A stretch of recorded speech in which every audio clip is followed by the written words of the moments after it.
meeting of the Woking Borough Council Planning Committee. My name is David Cornish and I'm the chair of the meeting. The Planning Committee consists of 9 elected borough councillors and we're supported by a variety of professional officers in attendance. To be clear, this is not a political meeting, but it is a quasi-judicial committee which forms part of the planning process. And as such, it has a formal set of procedures that we have to adhere to. Firstly, the planning officer will present the application and then only those speakers who have registered to speak will be invited to address the committee. There is a strict time limit of 3 minutes of the planning category of speaker, those categories being the town and parish councils, objectors, supporters and borough council members affected by the application. Members of the committee are more impressed by the quality of what you say rather than how long you speak for, but above all, please do stay within your allocated time limit. Everyone has had the opportunity to comment on each application through the consultation process, and no one else, including borough councillors, town and parish councillors, agents, applicants, objectors or supporters, are permitted to address the committee, ask questions or disrupt the meeting. Following the speakers, members of the committee will discuss and debate the application and seek clarification from the council's professional planning officers in order to reach a decision. The decision reached by the committee may or may not agree with that recommended by the case officer.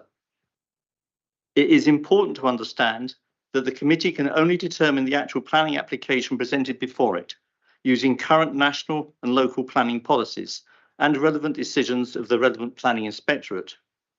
We cannot consider whether or not they're a good idea, whether they are needed, whether they are too costly, whether there are alternative uses for the site or more suitable sites elsewhere, or whether or not they are popular. Unfortunately, none of those issues are considered as material planning considerations that can form the basis of our decisions. Finally, this is a hybrid meeting with committee members present in the room, while some officers are attending the meeting in person and some connecting via Microsoft Teams. The meeting is also being live streamed on YouTube. And can I say to those not in the room, if you're joining us remotely, please ensure that your camera is switched on only when you are speaking and that your microphone is unmuted only when you are speaking. Thank you. That was the necessary preamble we have at all planning committee meetings and we have an agenda to follow. So firstly, can I ask Callum, do we have any apologies for absence? None received, Chair. Okay, thank you. We have the minutes of the previous meeting it was held on 14th of June to approve. I'm presuming there's no comments on those minutes from any member present? No? So there's no comments on the meeting out of the actual those notes, okay. So therefore, can someone please propose that we accept those minutes? Andrew and Wayne. And just as a comment, can I also thank you at that meeting for electing me the chair of the planning committee for the current year. Are there any declarations of interest from committee members? Just a quick show of hands. I beg your pardon, you're quite right. Can we have a quick show of hands for the minutes? Well, I wasn't it, but not both. Right, thank you. Are there any declarations of interest? Tony? Yes, just in light of the application we're looking at today, I think it's relevant to tell you that I have a brother who's a resident, has been for the last couple of months in a care home, not in this borough, in Sunningdale, in fact, but it will not affect my decision here. I shall come into the meeting with an open mind.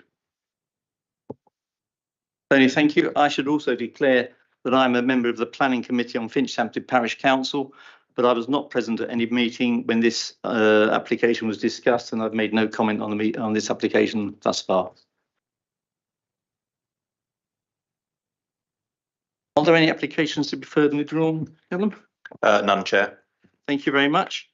In which case we move to the only application that we have on tonight's agenda, which is application number 223256 of Oakdale, Lower Wokingham Road, Crowthorne, RG45 6BX. And it has a recommendation from the Officer of Conditional Approval subject to legal agreements. So can I invite Sanjuti as the case officer to present the officer's report? Thank you, Chair. This application number is 223256. It's the application at Oakdale, Lower Wokingham Road, Crowthorne. The proposal is for the demolition of the existing dwelling an erection of 60-bedroom care home, which is a use class C2 with associated access, parking, and landscaping. So this is the site location plan. The site is located on the western side of Lower Wokingham Road. The site is located on the western side of Lower Wokingham Road with residential properties at Bramley Grove, which is on the eastern side, Ashdale Park, which is on the northern side, and Houston Way is on the southern side of the property. This is the aerial photograph of the site and its surroundings. This is the proposed site plan. And these are the photos of the existing property. So the photograph on top shows the house from the Lower Wokingham Road, and the photograph at the bottom shows the house from its garden. Here are the photos of the existing garden. The top photo shows the relationship between the site and the private access drive to the property at the rear, that is the West Heath house, and the photograph at the bottom shows the other side of the boundary. And these photos show other boundary treatments that's existing in the site. This is the proposed ground floor plan. I'm not sharing the other floor plans because you all have a copy of the floor plans. I'm going to show you the proposed elevations. The top one is the proposed front elevation, and the bottom drawing shows the south side elevation. And these are the elevations of the rear and the northern side. So the northern side of the building is going to be situated next to the private access to West Heath House.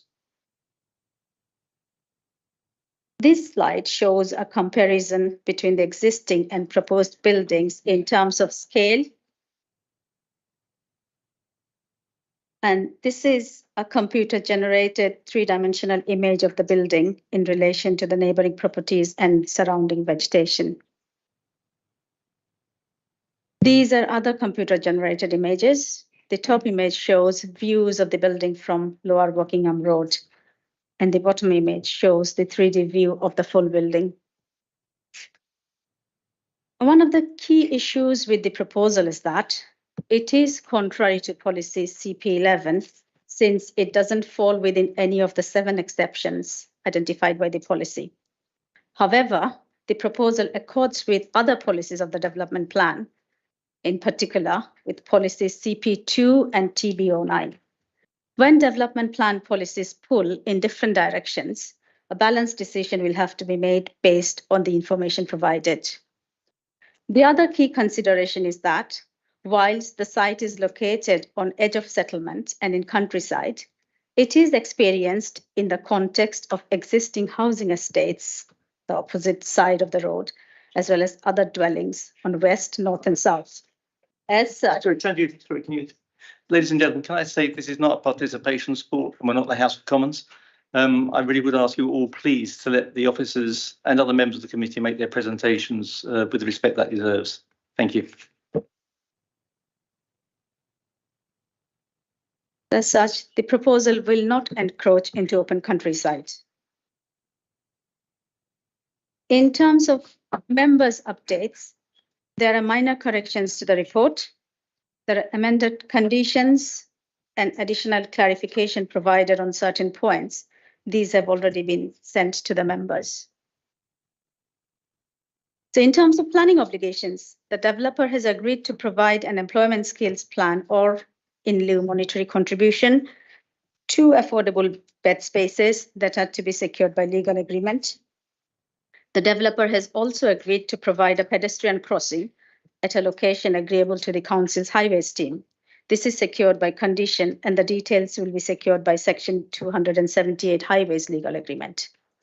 The subject to the conditions set out in the delegate officer report and in the members update, as well as successful completion of the legal agreement, the proposal is recommended for an approval. Thank you, Chair. Thank you. Sanjeev, thank you very much. We now have four speakers four people who've registered to speak. Sorry.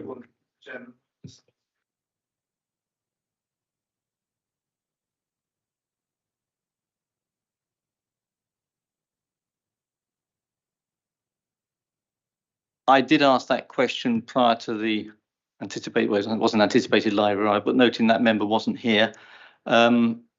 She was present for a substantial part of the officer's case presentation. She will hear the representations from the floor and she will hear the debate amongst the members present.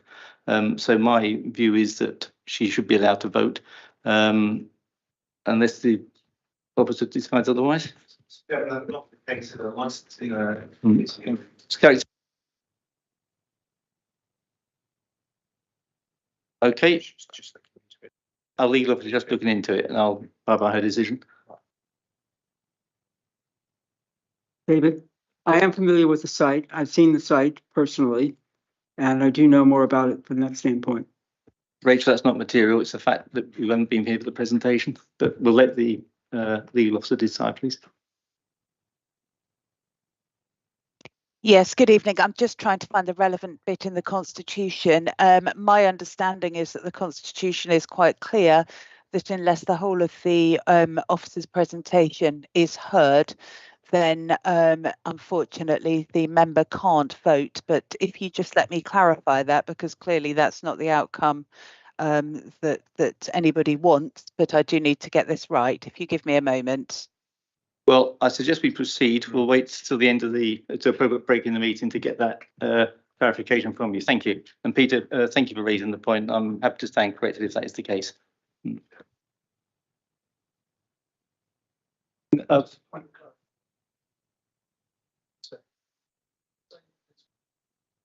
No, I'm sorry. So I'm sorry. I'm going to have to ask you to. I'm sorry. I have to ask you to stop. Only those members of the committee can raise questions of the officer, and we have 4 registered speakers. Otherwise, I do have to ask all members of the audience to remain silent. Yeah. Well, I'm sure that will come out in the questions later. Thank you. Right. Our first registered speaker is Mr. Roland Cundy from Finchampstead Parish Council. Roland, you have 3 minutes, please.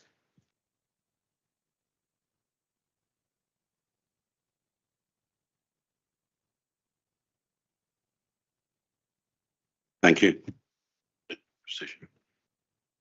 I am the chairman of the planning committee of Finchampstead Parish Council, and our committee have met and objected to this application, and it is not in accordance with the emerging FNDP for the following reasons. The scale of the buildings, overdevelopment of the site is in an unsustainable location. 3-storey buildings outside of the SDLs of Gorse Ride are not supported by the emerging FNDP policy D1. I've noticed in the notes that it says there may be circumstances elsewhere in the parish where well-designed 3-storey houses may be appropriate. And it says there that it's clear that on its merit, the key consider this potential impact development in immediate locality. In this instance, due to topography of the site, as well as significant setback from the street frontage, the 3-storey building will not be readily visible and will not have significant detriment impact on the street scene. We totally disagree with that fact. The 3-storey buildings, as I don't, does that, in supporting insufficient parking on site, which may lead to parking on the road, and the impact of the likely substantial additional traffic on Lower Wokingham Road. Those are our points. Roland, thank you, and thank you.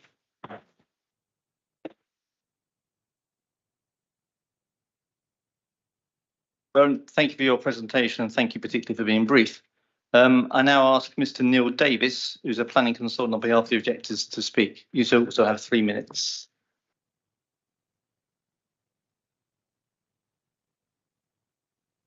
Okay.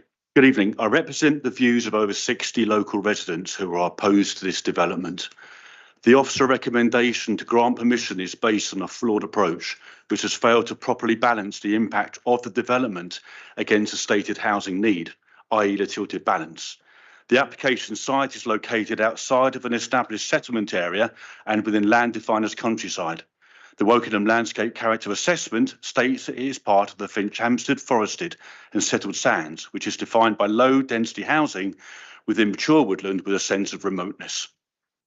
This is a sensitive location on the edge of the settlement, and the substantial 3-storey scale of development proposed with associated hard standing will harm the transition between the settlement and countryside, in clear conflict with policy CC02.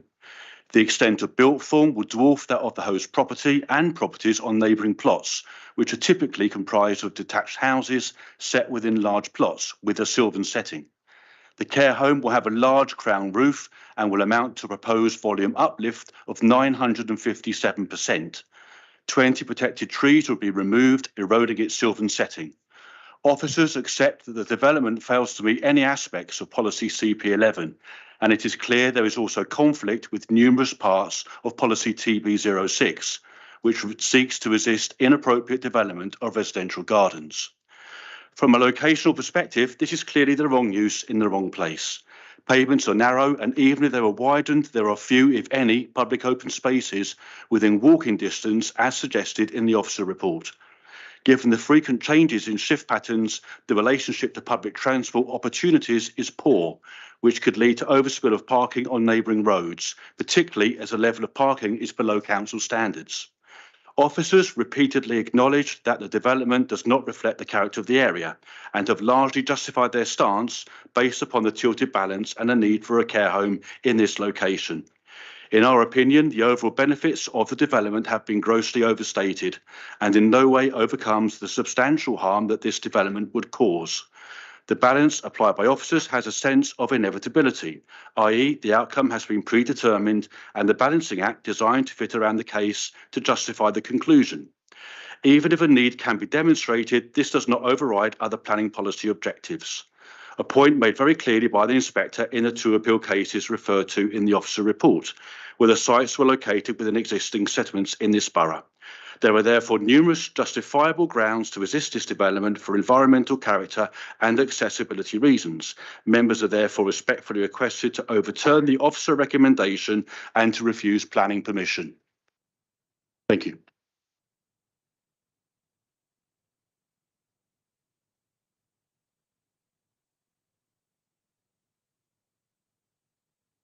Thank you, Mr. Davidson. Again, thank you for staying within your allocated time. I next ask Mr. Julian Burgess on behalf of the applicant to come and address the committee.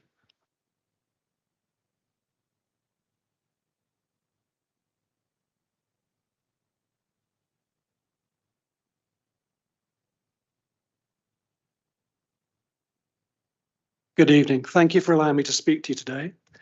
It's a privilege to be here with your office's recommendation for approval. Some objectors to our scheme say there will be issues with the local road network and parking. However, your officers have assessed the proposal, and in their professional judgment on page 16 of the agenda, it's stated that there are no highway safety and parking concerns. However, we have undertaken to improve the current road layout by agreeing to install a new pedestrian island at our expense. The site benefits from extensive year-round screening by trees and vegetation, especially around the perimeter of the property, which will help maintain the character of the area. While some trees will be removed, new trees will be planted and the building will be well screened. Replacement planting of trees has been secured by condition. The national healthcare crisis is deepening, with more care homes closing than opening, and many of the existing homes that remain are no longer fit for purpose, still operating in converted Victorian homes with shared facilities. And these properties are not able to properly implement disease control measures, especially highly contagious diseases such as COVID-19, which ravage care homes. At Barchester, we are committed to providing our residents a safe environment to reside, living out their lives so relatives can rest assured, knowing their loved ones are being cared for in facilities that have the highest standards approved by Care Quality Commission. We offer nursing, respite, and care for people living with dementia, as well as providing palliative care and supporting people with physical disabilities and those with complex neurological conditions. The service that we provide is proven to relieve the strain on local NHS services. In addition to this, we know from experience that our residents tend, when they move in, to make large family houses available as they downsize, freeing up much needed houses for local families, thus helping address the unmet housing need in your borough. There is a significant need in the Crowthorne Wokingham area, Our needs assessment using industry recognised and CQC approved software shows that there is a shortfall of 449 care bed spaces within a 3-mile radius. This increases to 560 bed spaces within a 20-minute drive time. Our architect has designed a scheme with the highest quality using sustainable building principles. Thank you for your time, and I urge you to support your office's recommendation so that we can deliver this much needed specialist accommodation for your local elderly population. Mr. Burgess, thank you. And finally, Peter Harper, ward member for Finch Hampstead North.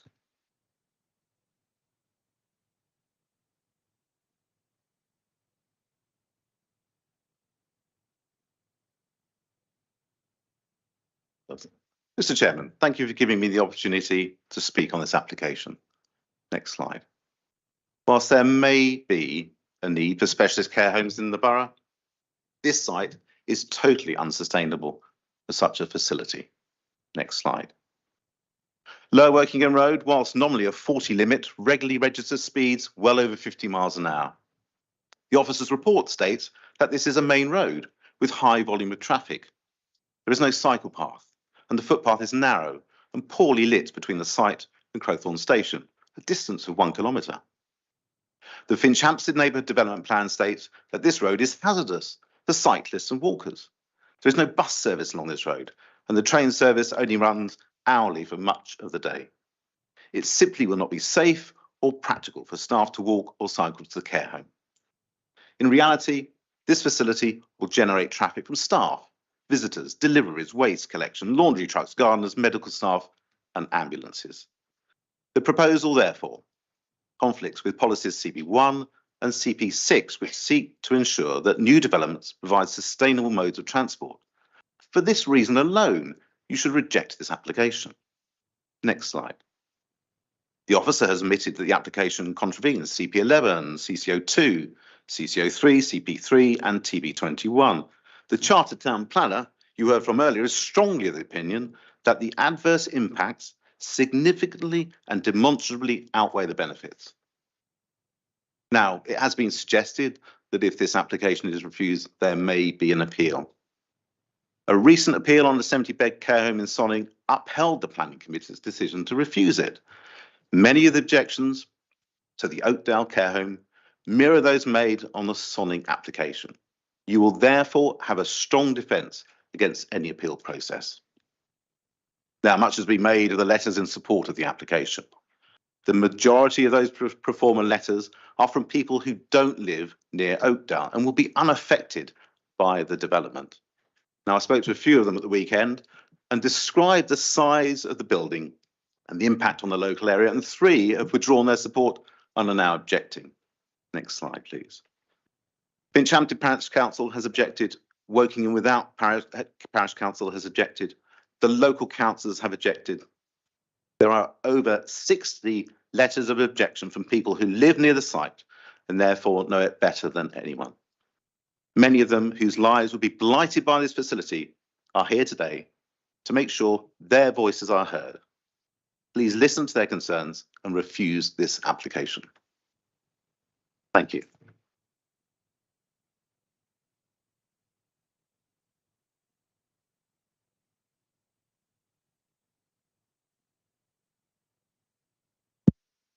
Ladies and gentlemen and speakers, thank you. And again, thank you to all of you for being so rigorous in observing the time limits. Callum, I think you want to clarify about Rochelle's ability to vote. Yes, thank you, Chair. Unfortunately, we have checked the Constitution and Councillor Harper is correct. 8.3.12.3 of the Council's Constitution states that members should not vote or take part in a meeting's discussion on a proposal unless they have been present to hear the entire debate, and that includes the officer's introduction to the matter. Callum, thank you. That's very clear. Rochelle, I'm afraid you're not entitled to vote at the end of the meeting. Okay, thank you. We're going to move to a discussion on the points with the members of the committee. We have a lot of people in the room tonight, and it's great that so many people are interested and committed to come here and observe what goes on. But this is a meeting and a discussion between the members of the committee. I've sat where you sat, and I understand the passions that development proposals can arise, but I would ask you please to exercise some personal restraint and let the members here present have their discussion without any undue audience participation. Thank you. Committee members, I was going to suggest earlier that rather than what we normally do is put everything on the table at once, is that we perhaps observe or address some of the more technical aspects of this first to allow us to sort of move on from those more technical aspects into the more interesting areas of discussion, shall I put it.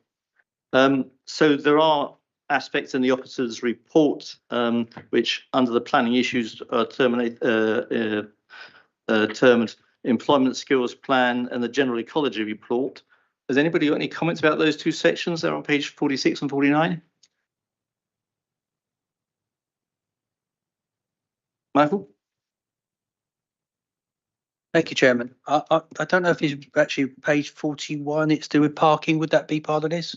I'm a bit confused by what you're saying, so I'd rather much do it as in the round and ask questions as and when they come up rather than doing by sections. Okay, I mean, I appreciate this is a new innovation for this evening. The purpose is to try and consolidate the discussions. But if I think it should be a unanimous decision of the committee to do that. So if you're asking, can I ask you the microphone? So if you're requesting that we do it in the way that we normally do it, then I'm happy to do that, and we'll return to that topic maybe as committee members separately. So in that case, I will just ask for general comment. So Michael, as you were there first, I invite you to comment. Yeah, I mean, I've got. I don't know if you want me. I've got about four different items coming up. It's on page 25 about the flood risk, and it doesn't seem as though that's been considered. Am I reading that right?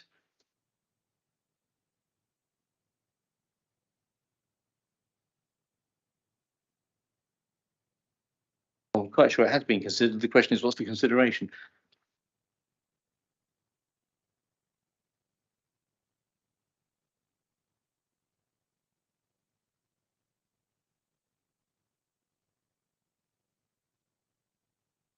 I think the officer's report is fairly clear that they'd assessed the flood risk and considered there was no significant flood risk.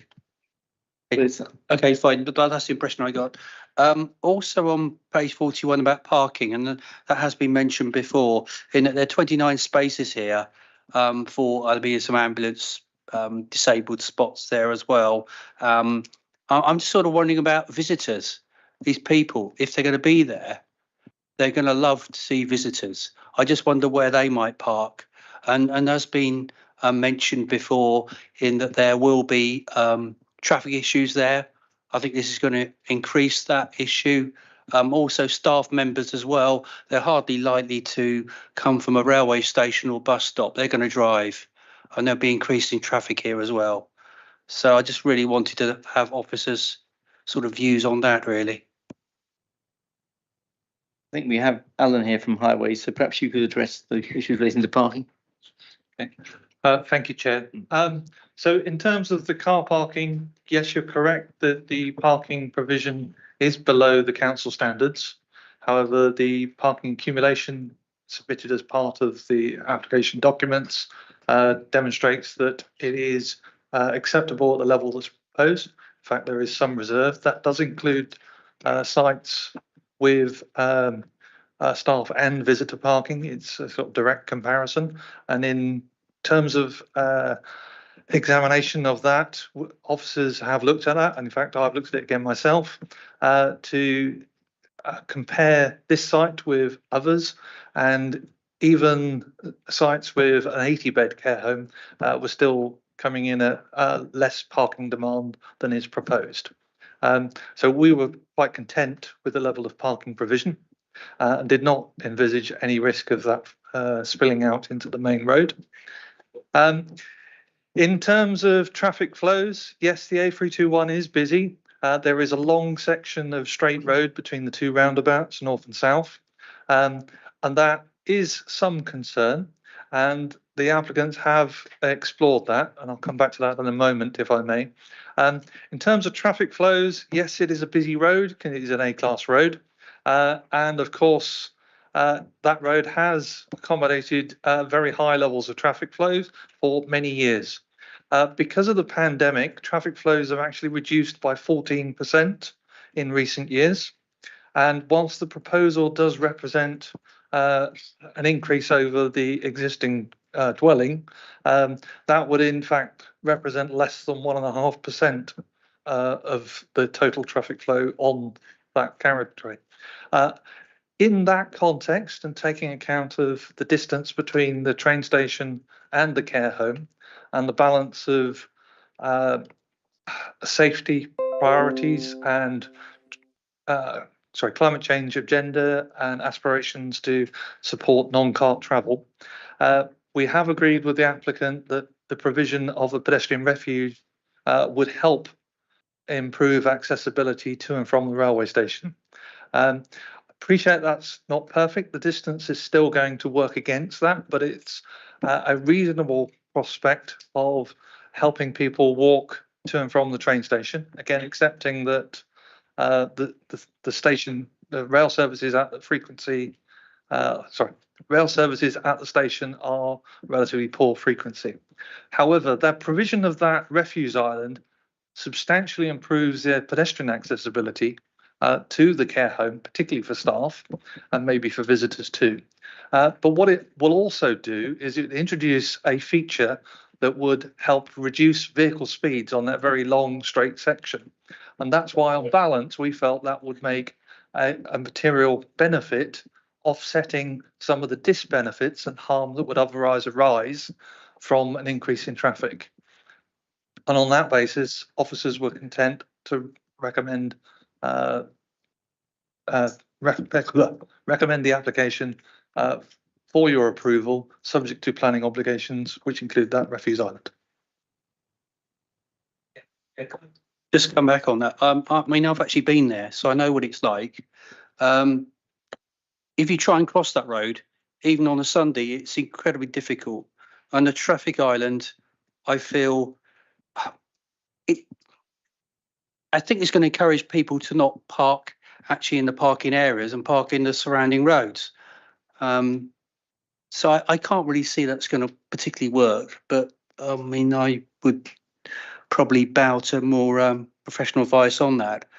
Also got concerns over Oakdale itself to be two-way. I think that's going to increase the risk of accidents coming onto Lower Wokingham Road as well. That could be it. And just one final point, and then I will stop. It's just on page 46. It's a bit confusing me about bats. Now, they said that there is no objections raised, but there have been identified 2 species of bat actually there. So I just really wondered how that could be squared up. There's no concern, but there are bats there, and i.e. bats are protected species. So I'm a bit confused with that one. If someone could explain that, I'll be quite happy.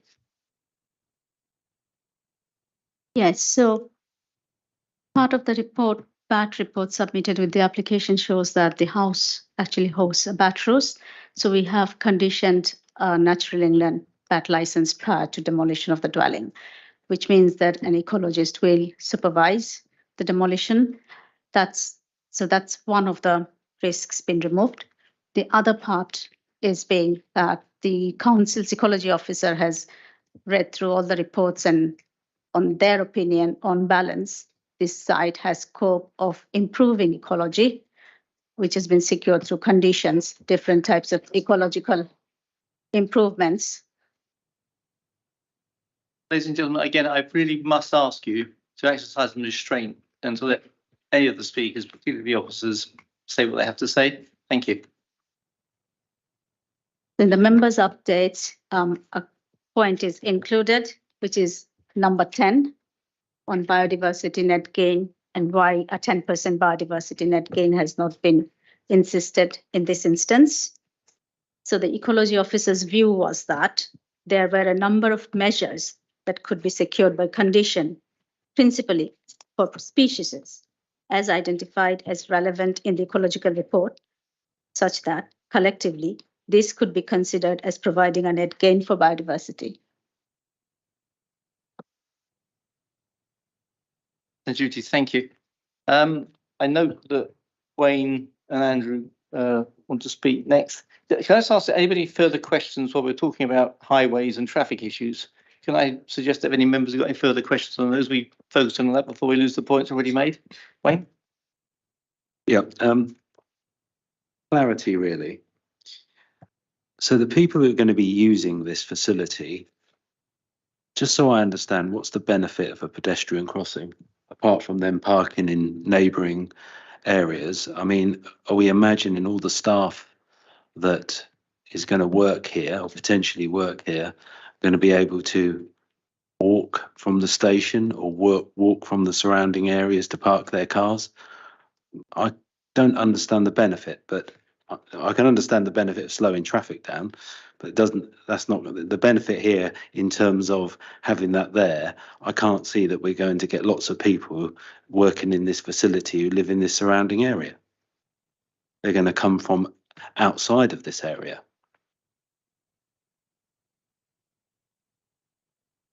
I think that's a perfectly fair comment, to say that it's not going to make a huge difference. The purpose and objective here is to provide that alternative. People will drive to work. The potential for people to be living and working locally in the care industry might be challenging. Again, perhaps the applicant might comment on that. But Crowthorne is a relatively short distance away for people who might want to walk. And in particular, the railway station is a relatively short distance.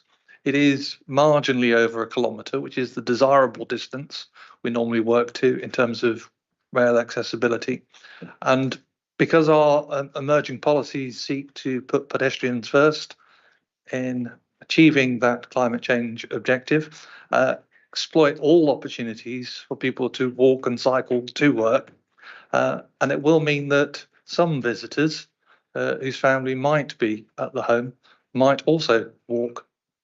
And it's that basis and the balance, as I said, in terms of road safety and speed benefits, that in our view tilted the balance in favour of the application. Is that clear enough?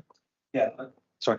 Did you assess how many people that would be working on site versus how many car parking spaces? Sorry, yes. And you think, I know you say it's below the standard, but I know you said on balance it's okay. So what is the counterbalance?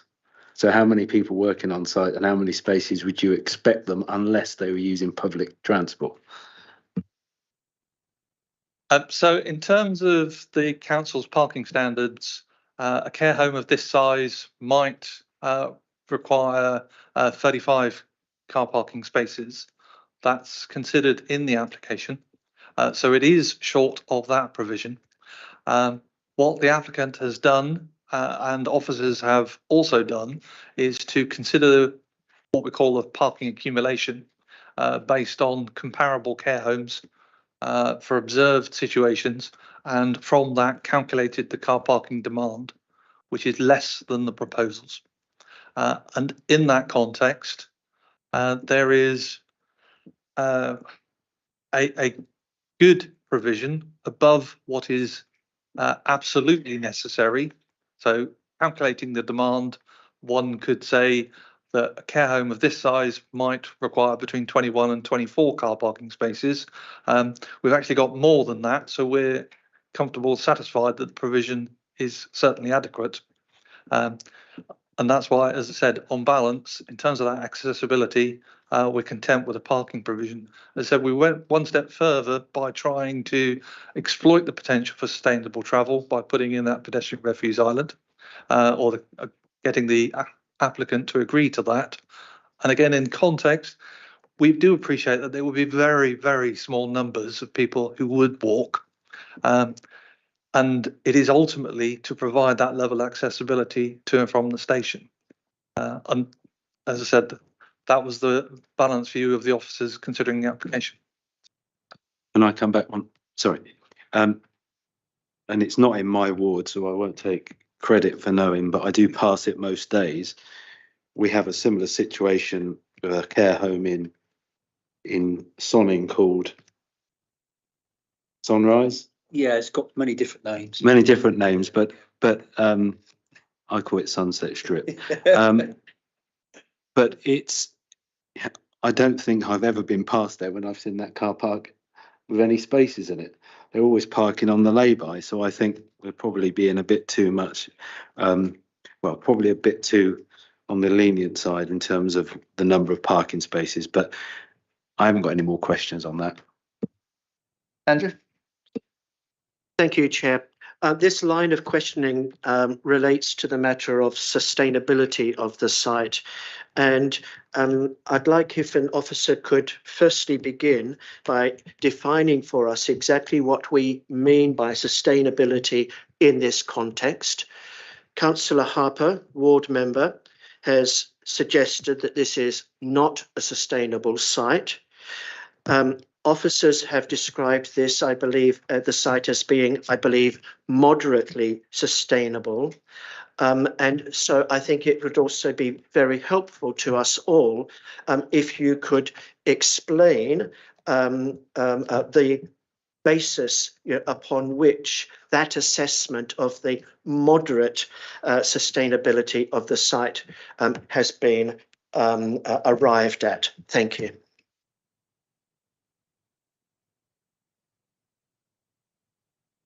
So we have to consider the proposed use as well as how that use is going to take place and how people are going to access this building. So the proposed use is a residential care home, residential institution. So we are not expecting the future residents to leave the property on foot by their own. This being a residential institution, there is also no requirement for residents to go to school or college or even a place of work. So the consideration for us is how the staff and visitors are going to access this development.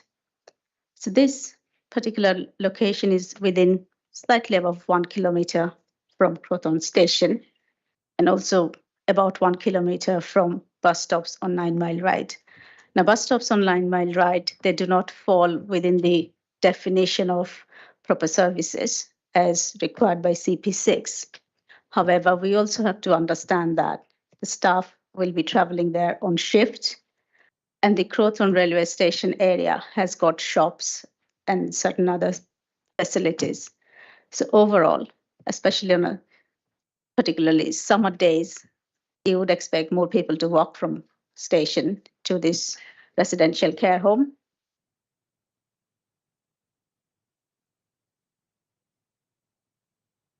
Ladies and gentlemen, I really do have to ask you, please, to exercise some restraint. And we do have an extremist capacity to ask people to leave the room. So please observe the rules. Thank you. Thank you. There are appeal decisions from Wellingtonia Road, where an inspector has assessed the proposal for a new dwelling on sustainability grounds and consider the site to be sustainable in a similar location. So that is also a material consideration for the officers. So taking all this into consideration, a balanced decision has been made, and officers think that the site is, as described, moderately sustainable. And you also have to understand there are residences in the same location. The residents, people who live there, and particularly, my apologies if I'm just dropping the name here, but we have residents, someone living in Stamford on Heath Ride.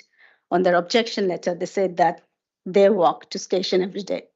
So the existing residents can walk to the station every day. I don't understand why we're not expecting the staff to come to work. So all on balance, it's considered moderately sustainable. And Judy, thank you. I just want to return to the topic of highways myself before we completely leave it. We've talked about the addition of a pedestrian crossing.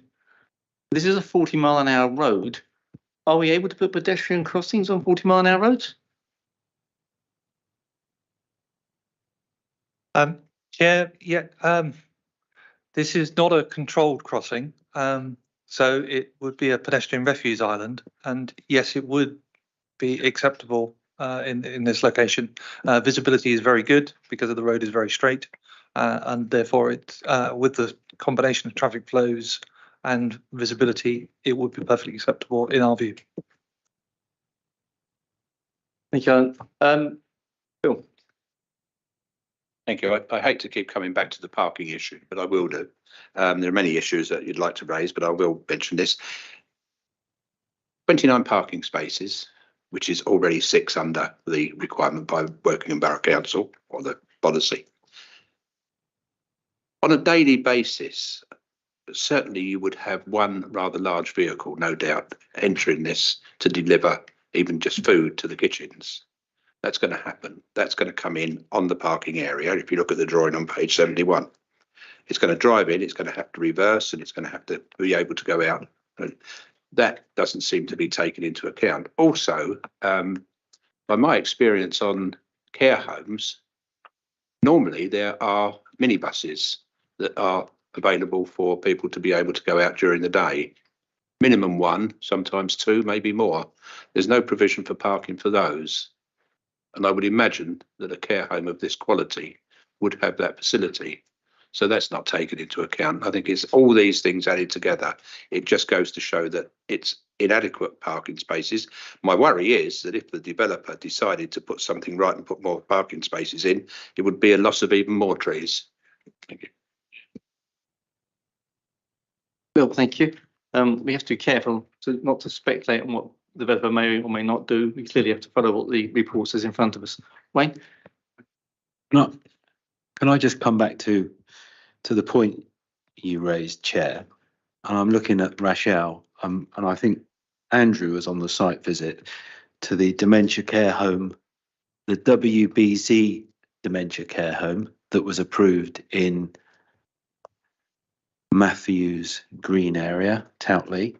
And that very question came up when we were standing by the side of the road on the crossing, and we were told that you would have to drop it down to a 30 either side of the pedestrian crossing. I see some nods.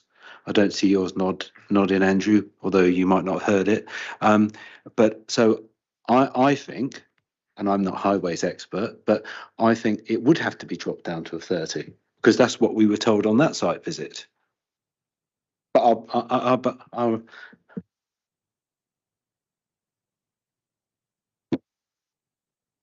Great. Chair, I'm conscious I never like to contradict members and views. If I can firstly go back to your colleague first. In terms of some of the statements you were making about the parking and the parking accumulation, that does include all vehicles and that does include deliveries. And in terms of the deliveries, they are generally speaking going to occur outside of the visitor and staff changeover times, or visitor demands and changeover times, which are at different times of day. So generally staff changeovers tend to be early in the morning, early afternoon and late evening, and deliveries tend to be timed around to avoid those times. That is represented in the data that forms the basis of the parking accumulation assessment, which has been considered as part of the application and reverts you back to my previous answer. So hopefully that clarifies that point. Sorry. In terms of the more specific question, Councillor Smith, in terms of pedestrian refuse island, I'm sorry if you're getting conflicting answers. I am fairly new to the council. In my professional opinion, it is perfectly acceptable to put a pedestrian refuse island in on that road. I don't know the circumstances under which that other example was suggested it had to be to a 30-mile-an-hour speed limit. But what I would say is that visibility for that pedestrian crossing to occur and to be safe might well have been a factor that influenced that decision. And in terms of the Department for Transport circular and how the police deal with speed limits, they are both also relevant material considerations in terms of judgments and views, not just on the the traffic regulation order, the change of speed limit, but also on the decision whether or not a crossing is or isn't acceptable. That's why I'm saying that in my previous responses, I'm satisfied that that is reasonable and it would be a benefit, but I appreciate it's a relatively modest benefit. But again, it's trying to address the fact that it's a busy road and trying to improve accessibility to the railway station and to bus services. Thank you. I've got one more question from Andrews. I'm going to suggest, unless there's any pressing issues on highways, we move on to another aspect of the application. Andrew? Yes, thank you, David. I note that this is a full planning application as opposed to an outline application. So these are not, the drawings that we have in front of us are not indicative drawings. You know, these are the drawings that we are being asked to consider, you know, and possibly to approve. With that in mind, I am concerned that I think it was Bill who raised the question of safety when it comes safety in relation to, for example, delivery goods vehicles. There's no indication that I can see in these drawings that such vehicles could be safely accommodated and potentially parked up, you know, for a period of time. I'd just like officers' views, please, you know, on whether what we have in front of us tonight could actually accommodate all the different types of vehicles, you know, that typically visit such a facility, including, I should also add, from time to time, emergency vehicles. Thank you, Councillor. That was the other clarification that I missed a moment ago, so sorry. Yes, if you look at the plans, you'll see that there is a slightly enlarged space. It might be relatively incongruous in the kind of general layout, yes, and I can see you're pointing at it in terms of your plan. There is a slightly larger space that is able to accommodate ambulances and delivery vans, which might well be the type of vehicle that would be associated with this. Nevertheless, there will be occasions where there would be a HGV turn up on site and it would be required to accommodate that. Again, in the application, vehicle swept paths have been shown and a planning condition has been attached to accommodate and preserve that. It does mean that some of those parking spaces would need to be suspended temporarily if those larger vehicles were to occur. But again, that's the sort of thing that normally would be managed by any facility, whether it's a shop or a commercial unit, but in this case, a care home. And again, the timing of those would need to be something that would fall upon the occupant to manage in terms of their overall parking demand. Sorry, Chair, if I could just add, I see condition 28, that there is a requirement that a parking management strategy would be agreed before first any occupation of the site. So, Councillor McGilvray, just to bring your attention to the screen, the case officer has displayed an extract of the site plan showing the enlarged bay that Alan has just referenced. So we've got that up if we need to refer to any other parts of the plans. Thank you. Alan, thank you for your input. I think we've given the highways issue a thoroughly good examination. I mean, we can certainly return to it if any member wishes during the course of the meeting, but I suggest we move on to some of the other areas of the application that may cause concern. We did briefly touch on trees and the landscape and the ecology and sustainability elements of this. Has anybody got any further questions on those aspects? No. So I'm just going to work through the forum as a general. So we'd like to make a wider comment on the other issues we haven't touched so far. Stuart. Thank you, Chair. I'd like to talk to Judy. You could talk us through some of this consultation responses. I think one of the things that we heard tonight was a real growing need for these things, and yet WBC Adult Social Care didn't seem to think so, and NHS Integrated Care Board sought clarification on the type of care home. So Surely, if there is this burning need, then surely somebody must have known about it.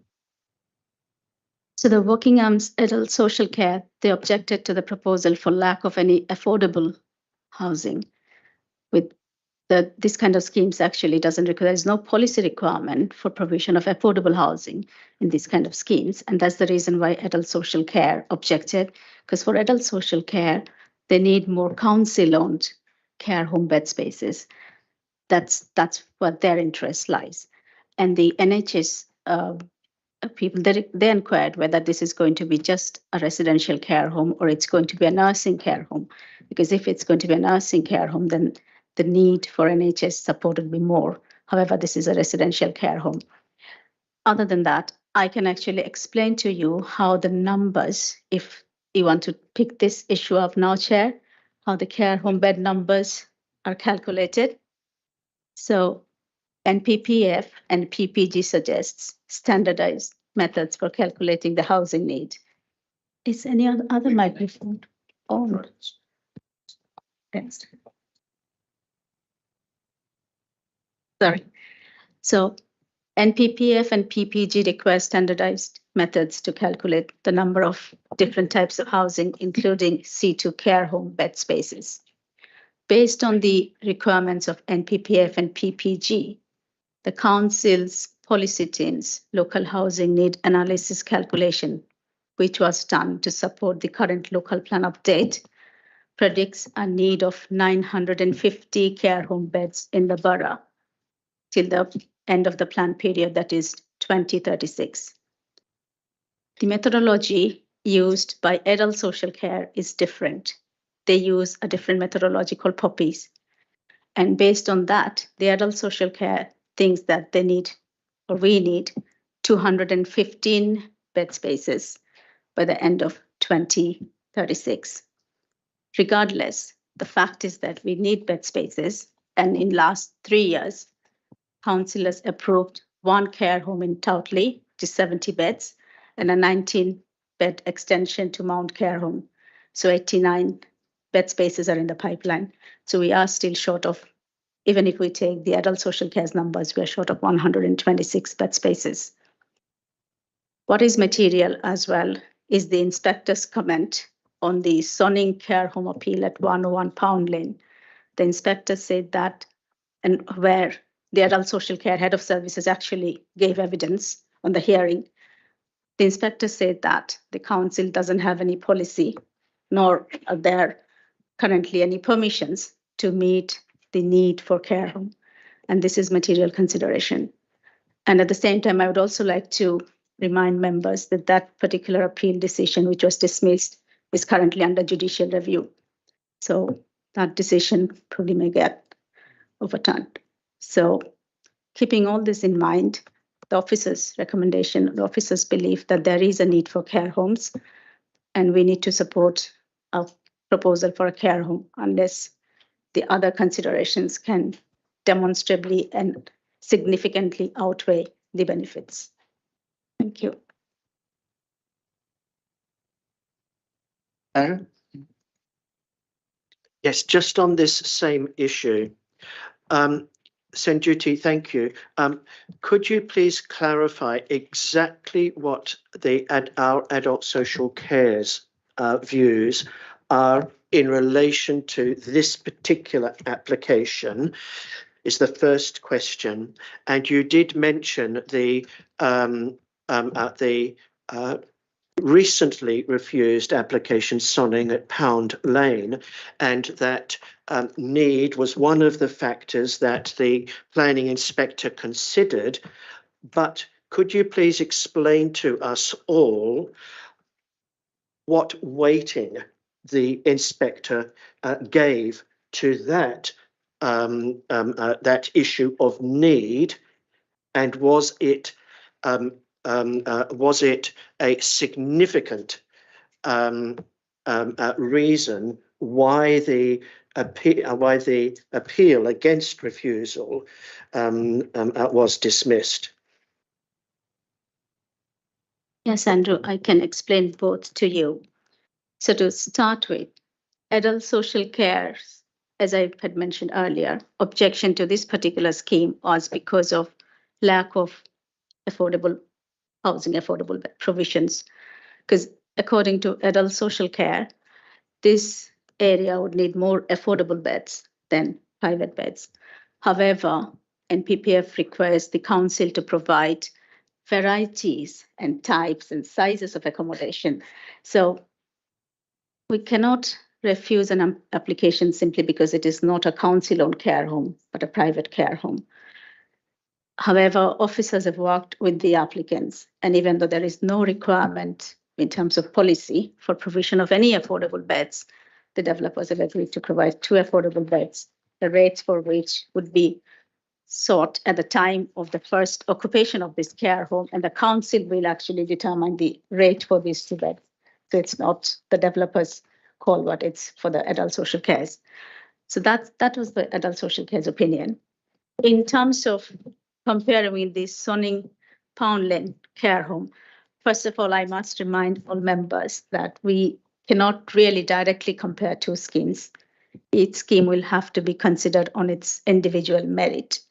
And because this particular scheme, Pound Lane, is under judicial review, whatever we are talking today may go against, can be used against probably our case. So keeping all this in mind, I'd say in the case of Sonning, the context was very different from the context here.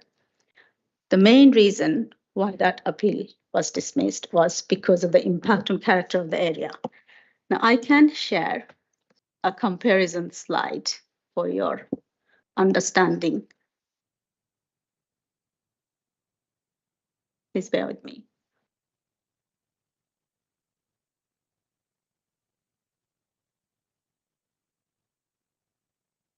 So this was the care home proposal at Sonning. So the left-hand side plan shows the original site.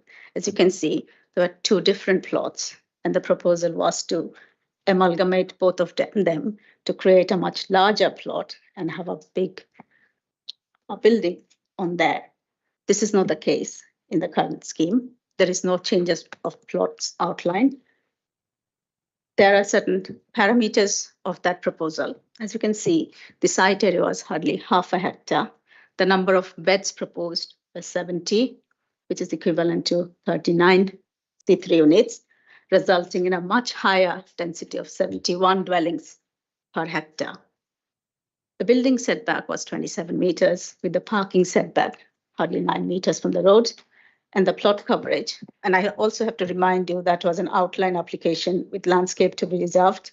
So we didn't have any landscape details. There are no details of the pathways and patio areas. So without those details, the plot coverage was 41%. So what the inspector said was that the amalgamation of 2 plots resulted in a much wider frontage, and the building was really big compared to the neighboring properties. It was a contrasting grain of development, building depth being significantly greater than the surrounding properties. And then the loss of, what was another important factor, the loss of gap between buildings, because the 2 buildings, separate buildings, were removed and 1 massive building was put there. So the loss of the gap was critical as well. Compared to that, the current scheme has a site area of 0.91 hectares, resulting in only 56 dwellings per hectare of density, which is much lighter. The plot coverage, including the landscaping and all details, is 34%. The retention of boundary vegetation, I forgot to mention the Sonning 101 Pound Lane was resulting in a loss of 2 notable trees, whereas in this case, most of the boundary vegetation is retained and it will be enhanced, which is secured by landscape conditions. So, and I'll just show you the 3-dimensional view of the Sonning care home size compared to the neighboring properties and the scheme that we are dealing with. So very clearly, these 2 are different. And as I said, each application will have to be considered on its merits. Michael, I'll come to you in a minute. I have a question of my own, actually, just to follow on from what St. Beauty is saying. I'm uncertain why the amalgamation or the consolidation of plots is relevant. It's surely about the total building size and mass. I mean, are you implying that if this application had covered 2 plots but the same land area rather than one, our views may be different? It again depends on the context within which the proposed building sits. In the Sonning Pound Lane, that lane is characterized by individual properties of almost similar width. So as you walk on this road, you can see building widths, the plot widths, and all of a sudden you see a much wider frontage, which was against the grain of development. That's why the inspector said it is going to be harmful to the character of the area, whereas the case is not the same here.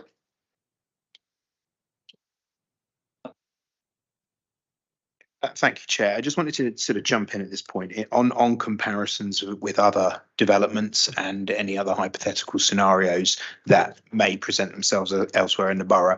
It's important, I guess, for members of the committee to be mindful that as an authority, as officers, as a committee, we can't justify or demonstrate a scheme is either harmful or acceptable against another scheme. That's not a material reason to make a decision on a planning application. As Sanjiti has rightly said, every application needs to be determined on its merits and against the relevant policies applicable to that development. The more we discuss alternative schemes, the more potentially the further away we move from the application in front of us. And as Sanjiti has rightly said, that application, that appeal is currently subject to judicial review. So the outcome is not yet certain. So again, I would just urge members just to be cautious in this line of debate. And obviously we are presented with a proposal in front of us. We have a recommendation, we have technical consultees on hand, and if we can do anything to answer the queries you have, we will do so to help you inform your decision. Yeah, I've got to mention something on this one. I do appreciate that we have to take this on merits, and indeed that's what I'll do. But as the member for Sonning, and Sonning's been mentioned a lot of times, in that there is a care home around the corner from this particular site at 101, 101A. There's also another care home development maybe taking place just next door. So this is a little bit different, this one, to what we got here, because there'd be 3 care homes within a very short distance of each other. That's 3. This is just 1. So it is different, but that's why we've got to take it on its merits. But I thought I'd just explain that a bit. It's a bit more complicated than this one. I'd just like to say thank you for that, Michael. I'd just like to endorse what Brian said earlier. I'm sure maybe to the frustration of some of the public here present and sometimes to the members of the committee, we do have to abide by a very strict set of planning rules. And as much as we may sometimes wish to try and stretch them, we really, really can't. We have to follow the letter of the law on this. Thank you, David.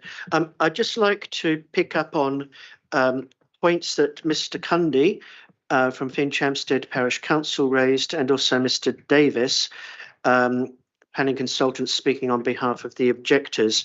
So Mr. Cundy raised or made a statement with regards to the Finchampstead Neighbourhood Development Plan. Could somebody please clarify the weighting that's currently given to the Finchampstead Neighbourhood Development Plan and the reason for that current weighting? I stress current because this is a moving, a developing sort of issue. And then on a related matter, Mr. Davis talked about the Finchampstead Forested and Settled Sands designation. Again, could we please have some explanation as to the status of that, and any weighting that would be given to those designations? So the Finchampstead Neighbourhood Development Plan, at the time of writing the report, it had gone through the independent inspection. However, the referendum hasn't taken place yet. So the NPPF clarifies that once the notice for referendum goes out, then the plan gets full weight. On 29th of June, in the Council's Executive Committee meeting, it has been decided that the amended plan as suggested by the independent examiner will go for referendum in September, most probably. However, since we haven't really got the date and there is no notice sent out as per NPPF, we can't give the full weight to the neighborhood development plan. However, it attracts more weight. Now, I'd say moderate weight, because it's passed, its examination is over and the independent examiner has suggested certain amendments. However, generally it's acceptable. Now, in terms of policies of the Finchampstead Neighbourhood Development Plan, as mentioned in the supplementary planning agenda, there are two policies which are relevant for this particular application. The first one, which was originally called ADH4, which is now changed to AHD2 after the examiner's comments, which supports independent living, care and vulnerable housing. So the proposal will be in accordance with that particular policy. The other policy, which is D1, which is building height, states that building heights should reflect the character and appearance of the parish, and that's the amended wording of policy D1 after the amendment suggested by the examiner. So the wording says building heights should reflect the character and appearance of the parish. The development of 3-story and above housing will generally only be supported within SDLs and Gorse right. However, the examiner also suggested an additional sentence in explanatory note for D1, which says that there may be circumstances elsewhere in the parish where well-designed 3-story houses may be appropriate. So we have to keep this in mind. And the key here is, just like any other application, the context within which the application is considered and whether a 3-story building will be appropriate in this location or not. The officer report contains detailed analysis of the character of the area and why a building of this scale would be appropriate for this particular location. So, did I miss any other question? No, but I'm going to add to them. I am very familiar with the evolution of the Finchampstead Neighbourhood Development Plan, having worked on it myself, and I should make that clear. There are a number of policies here, as you said. There is policy D1. There was also policy ADH1, which talks about supporting development within development limits. This proposal is outside the development limit, and I don't think that is in any way questioned, and we seem to have not put that in our notes. But more interesting to me, and I have to confess, this only came to me very late in the day. In fact, it may have been inspired by actually seeing Mr. Harper here, that reminded me. Even the revised neighbourhood plan does include allocated sites for housing. There were more allocated sites for housing that were removed during the examination process, but nonetheless, some sites still remain. And it is clear within the National Planning Policy Framework that in situations where a neighbourhood plan contains allocated sites for housing, the tilted balance kicks in when the land supply drops below 3 years rather than 5 years for that parish boundary. Now, I've come to that realisation very late in the day today, and I apologise for that. I should have been more diligent and seen that earlier. And I did say this to Brian at the start of the meeting, that I've spun him with something of a pass ball there. That's put him in probably quite a difficult position. But I will put that on the table. And the other thing I would also say, which Brian can't really comment on now, is that from the very first occasion, in the very first planning application that came before the committee when the neighbourhood plan was being worked on, Woking Borough Councillors consistently listed it as being of only limited weight. In its early stages, that was true. It is also true to say it cannot attract full weight until it has been adopted at referendum. But in all of the neighbouring boroughs, and I think within the framework, the National Planning Policy Framework, once the neighbourhood plan has gone through the examination process, it can be said to be carrying increasing weight. And I think we need to be clear about that as well, because that is not what appeared in the report. Brian, I've spent you a curveball on that. I'm not sure whether you can answer. Thank you, David. No, I think it's a very fair question, and I appreciate it's come late in the day. But it is a very relevant question given the advancing stage of the neighbourhood plan. I think it's worth kind of going back to the starting point of decision making in the Town and Country Planning Act and the relevant sort of additions to that, which require local planning authorities to begin or start with the development plan as the starting point for decision making and any other material considerations thereafter. The development plan in the case of Wokingham at this present time obviously consists of our local plan, the core strategy, the MDD, any relevant supplementary planning documents, and where made and adopted, a neighbourhood development plan will form part of that development plan. The NPPF is very clear in setting out that hierarchy, and material planning considerations include national policy. So we're in a situation where we've got national, local, and then we've got neighbourhood development plans as the kind of most local level of that development plan pyramid.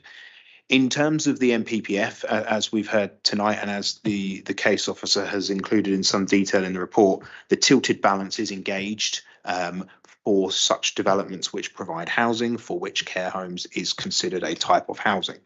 So in the tilted balance being engaged, there are relevant conditions and subsections in the NPPF which explain to local authorities how to apply that particular test and the conditions within it. I appreciate for the members of the public, this may sound quite technical and abstract, but unfortunately planning in the sort of minutiae and long graphs can be quite complicated. In the NPPF, it is clear that where the tilted balance is engaged and it relates to an application for housing, any conflict with a development plan will be seen to outweigh any benefits significantly adversely. So as David has rightly said, it can revert the balance back the other way. Now, that is provided for conditions apply. And one of those conditions, which we've already discussed and has been clearly reported in the agenda, is that the neighbourhood plan has become part of the development plan. So it's been adopted, it's been made, it's gone through referendum, it's there as part of our development plan on the council's website, and we are referencing it and using it the same way we do with all other local plan policies. The other three are that the neighbourhood plan contains policies and allocations to meet its identified needs. And the local planning authority has at least 3 years of deliverable sites in meeting the wider borough needs. At the moment, Wokingham has a 3.95 year housing land supply, which is below the 5. And in this particular case, the 3-year threshold doesn't kick in because the neighbourhood plan is not adopted. So the policy environment for which we're looking at this application is as stated in the report, but as David rightly says, we are increasingly getting close to a change in the policy circumstances.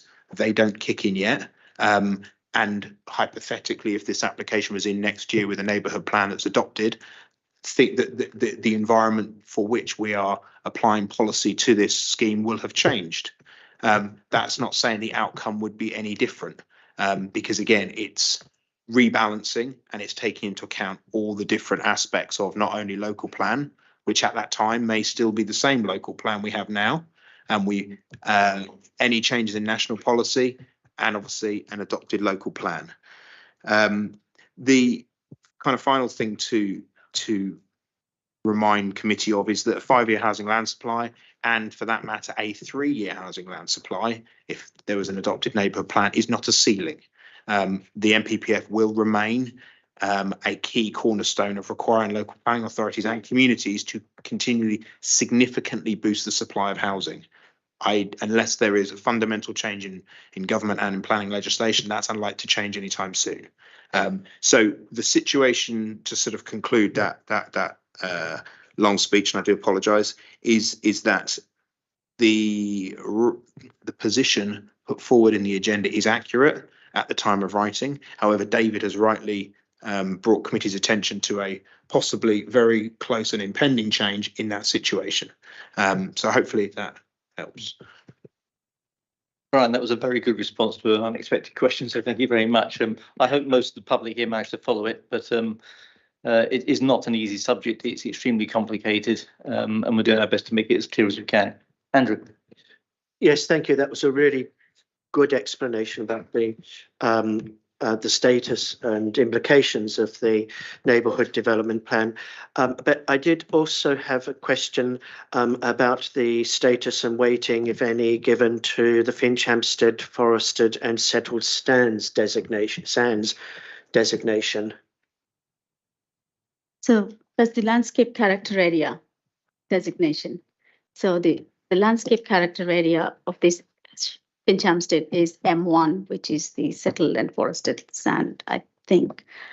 And it's always considered as part of the landscape character assessment of the scheme.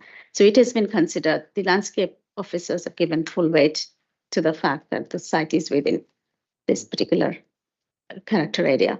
And it's been mentioned in the agenda item. Wayne? Yes. Can I just go back to several points? We at the moment have a development plan that lasts till 2026, not 36.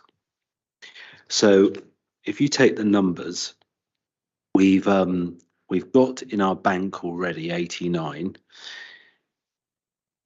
based on a 2036 requirement. So we're 40% there.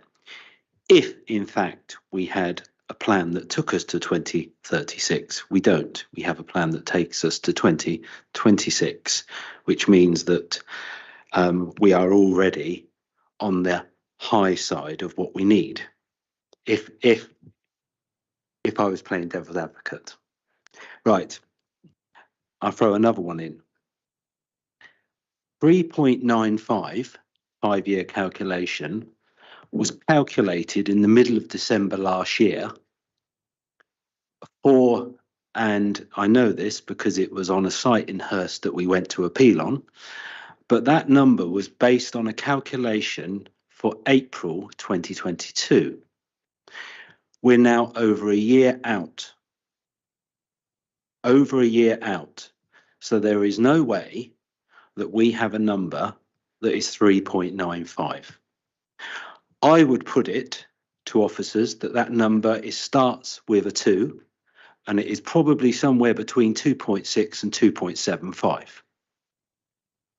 Based on delivering around about 1,000 houses last year, not the 1,500 that we have been delivering. So I personally think, and I've checked this based on the calculations when I was the exec member for this very subject area, I don't think we've got a 3-year land supply.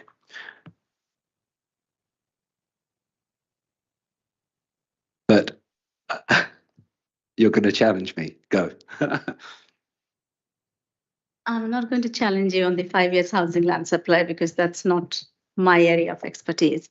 But I can tell you in terms of our current development plan, which lasts till 2026, and the care home numbers, it's not very black and white, how many care home bed spaces we need and how many we currently have. There was an appeal decision from 2018 for a care home in Shinfield, but the inspector commented that we have oversupply of care beds in 2018, which is pre-COVID. We have oversupply of care home beds until 2024, but from 2027 or onwards, the supply is, there is nothing in the pipeline and we don't have enough adequate care home bed spaces. So our current development plan and the care home bed spaces, supply of care home bed spaces has been challenged. And so far, the care home appeals that have been dismissed were dismissed because of different other reasons, but not on lack of any need. Inspectors have always identified that Wokingham does need more care home spaces. Can I Can I come back? So based on that 2018 up to 2027, you've obviously factored in Toutley and the one in Sonning. The one in Sonning is, at this moment, it's not in the pipeline, but the Toutley is, yes. So as I have said, currently in what we have is 89 bed spaces in the pipeline. And even if we consider adult social care's calculations, and I must remind members that adult social care never objected to the scheme for lack of need. They always have identified there is a need. It's just a question of affordable bed spaces. And that's how many bed spaces the council will have for their the local people was the question. And Sanjuti, could you just, because it's been amusing me ever since I read it, on page 15, where it says affordable bed spaces, to secure 2 beds at a market rate determined by Wokingham Council adult social care team, but not for less than £950 a week. So just so I don't, because it's like reading a double negative. No, I'll clarify. So currently, adult social care is buying bed spaces at £950 per week. That's the rate in 2023. However, when this care home comes forward, the first use is going to take place, the rate could be higher than 950. So the starting point of negotiation is what the council is buying the bed spaces at today's or this year's rate, and then the applicant's position is that it cannot be less than this year's rate. So for the benefit of the audience, they're not getting anything. You're getting neutrality. So you're getting what you would pay today. You're just protecting yourself for 5 years. So the rate for the private bed spaces probably, I don't know exactly what it would be, but it probably would be 2,500 per week, yes. The council's position is that council will buy these 2 bed spaces at the rate council will be paying to other care homes at, say, in 2025 when these 2 bed spaces come. Yes. Can I have another one now?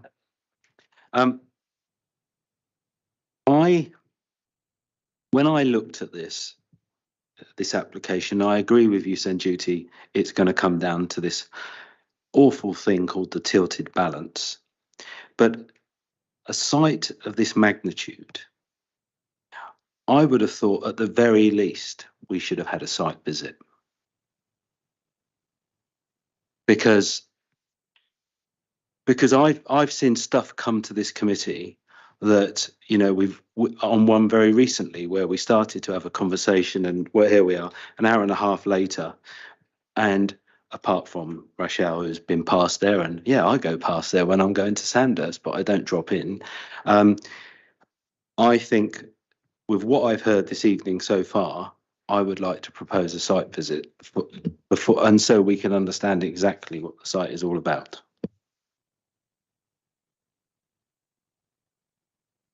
Wayne, before we go to move on that, and I note it, I just want to make sure there's any other comments other people want to make that we haven't captured so far, which may or may not have a bearing on that. I have some myself, but Stuart? I think the one thing that we didn't really talk about on sustainability on this site, and I think going there would probably close people's minds off on this one. I think Sanjuti said there were bus stops on 9 Mile Ride. Well, I'm led to believe that buses ceased on 9 Mile Ride several years ago. So if the bus stop might still be there, but is that sustainable if the bus stop's still there and there's no buses? So again, I support the site. Thank you, Stuart. I think it's worth, just before any debate kind of progresses towards anything to do with the site visit, I think it's worth noting some of the facts and some of the context provided in the committee report. In terms of locational sustainability, the officer and the report makes clear that this is not a isolated or unsustainable location, in the respect that it is a busy road. There are residents that live on the road and adjoining the site. It is not an undesirable place to live by virtue of its location either in a sustainable sense or any other sense. The borough is not a heavily urban borough in its totality. It has a mixture of urban and rural areas. There are a number, I think probably half a dozen stations, if not just over that, in the whole of Wokingham Borough, and to consider the site's location in proximity to a station of a distance of 1 kilometre in relation to probably 3/4 of the borough which does not benefit from walkable accessibility to a regular, and when I mean regular, I don't mean frequent, I mean hourly service, which can connect people, commuters who live along this road to their places of work, if they so choose to use that route, should be understood at committee here and now. The road is obviously has been commented on quite significantly tonight, and obviously councillors are aware of the road, either that it is a relatively busy road, people live along the road, there may not be bus stops in proximity, but we know there the station is, and we know that the area of Crowthorne can be walked to. But then putting that aside, we're not talking about a market residential scheme. We're talking about a specific residential institution which is designed to accommodate people who don't have great deals of mobility. And so moving forward into any arguments or any debate over sustainability, members of the committee need to be clear on what basis is sustainability important to this type of development rather than a mixed development of market affordable flats, detached dwellings for which access to education, work and play is more important by sustainable means. So again, I suppose it's worth just bringing it back to what would members expect to see on any site visit? What information would become apparent on the site visit that's not contained within the report, especially regarding sustainable location? There is much in the report about the character of the area. It is understood from debate so far that the character of the area is well understood by committee. The verdancy of the road, the amount of traffic, the type of houses. It is a linear road. It is a linear settlement pattern. There isn't much that members would be able to see beyond the road because of the fact that it's houses fronting onto a road. It is very vegetated. And so again, just specifying the benefit and what would members would hope to see from a site visit would probably be important, because if members do defer for a site visit, we will need to reconvene at the next committee with the conclusions and those matters that members have taken from that site visit in debate. Can I ask members of the audience, please? Sorry, excuse me. Can I please ask you to sit down? Thank you. Could I please just add one point to the sustainable location debate? There is a drawing included in page 35 of the agenda. This shows the location of the site in relation to the settlement boundaries. I'd like to bring to the members' notice the plot named Jovike, which is adjacent to the settlement boundaries on the north. Yes. Screen. I can.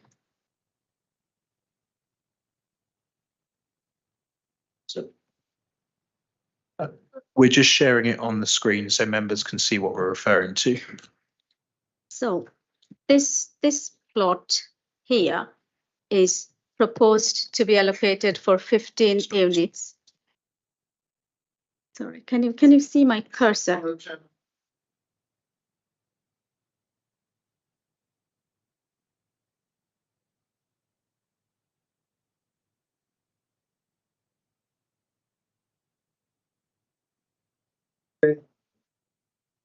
This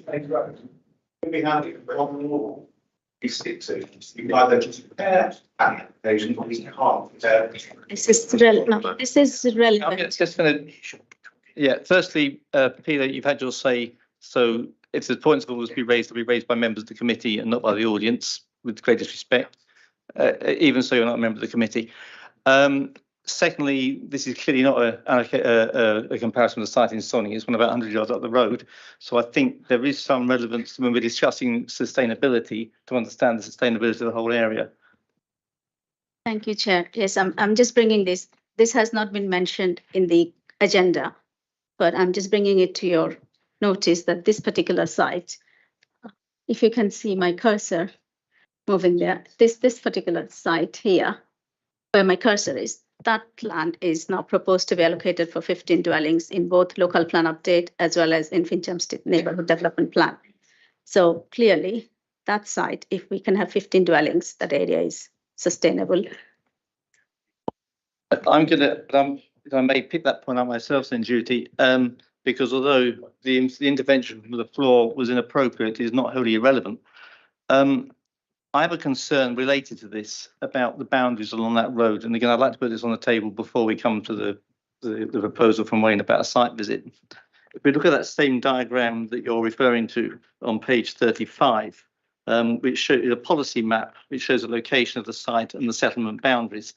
One of my major concerns with this application is the way in which you set aside huge chunks of policy CP11, which is development outside the settlement limits and into the countryside.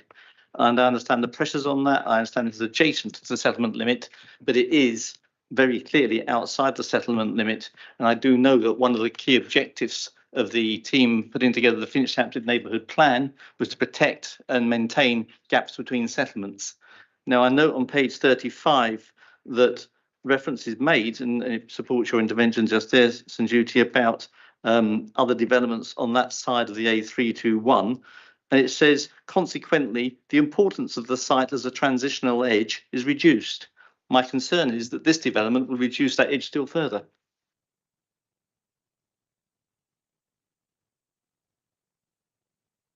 Thank you, Chair. I think it's just important for the for committee's benefit just to go back to the site that was referred to on the screen there.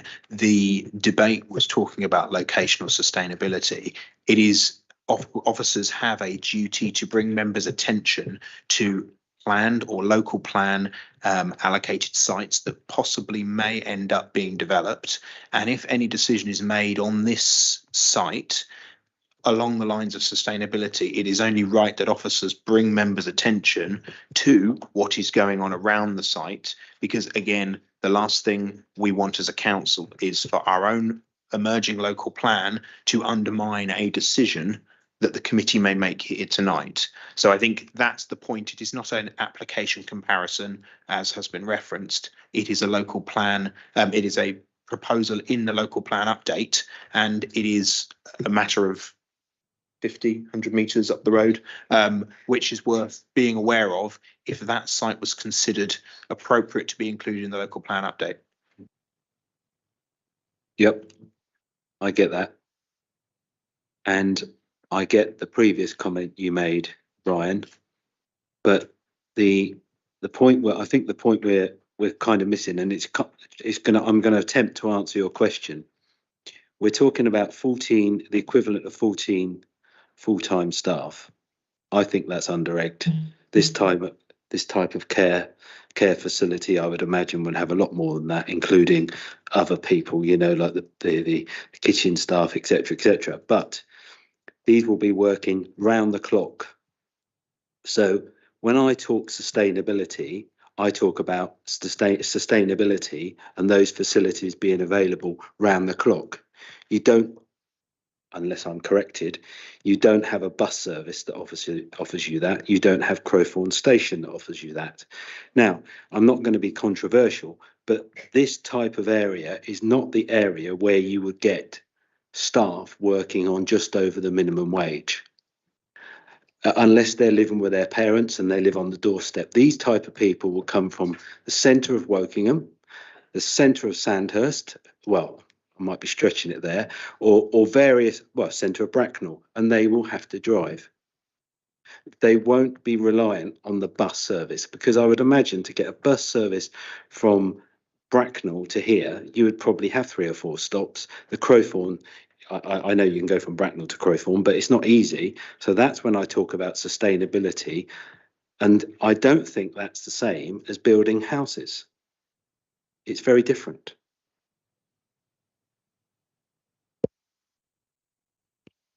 Thank you, Wayne. I think it's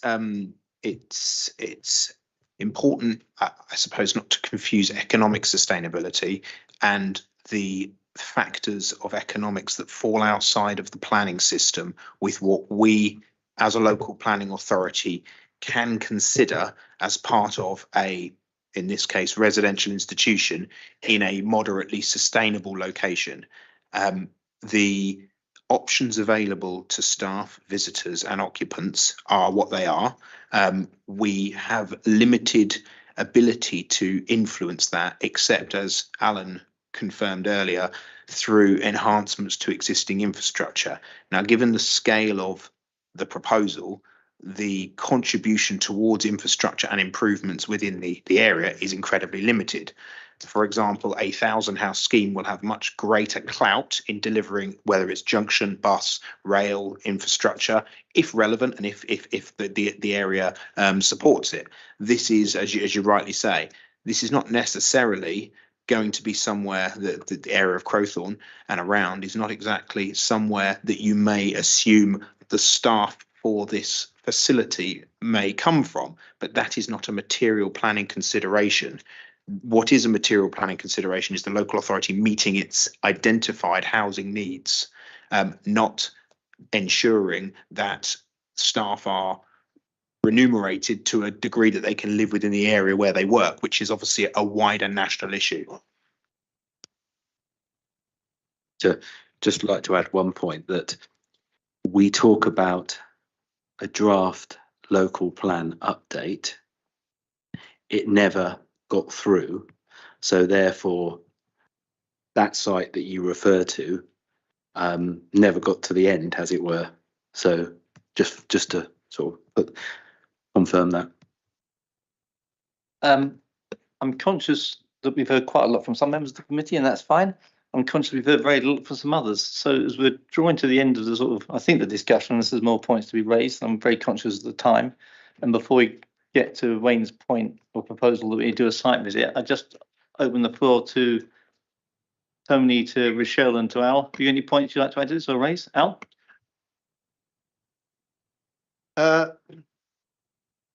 Yes, I mean the history of this site has obviously been some creep, hasn't there? From 1955, it starts off as a bungalow and it's ended up now as a 2-bedroom house. So there's been a certain amount of increase. But I think in the policy CP11 has cropped up in many of our meetings, and that is about development in the countryside. And the fact that this doesn't meet one single item in the list of exceptions in that policy seems to me to be quite a heavy weight. And in the supplementary agenda, it says under the heading on conflict with CP11, where plan, also page 4, where plan policies pull in different directions, a balanced decision would have to be made based on facts presented in the application. So I suppose that, for me, that's the question really. I mean, if this is countryside. Should this is it. There are rules about developing in the countryside, and this plan doesn't meet any of them. So I've read all the whole thing to say how that's all mitigated. But to me, protecting the countryside is a very important thing.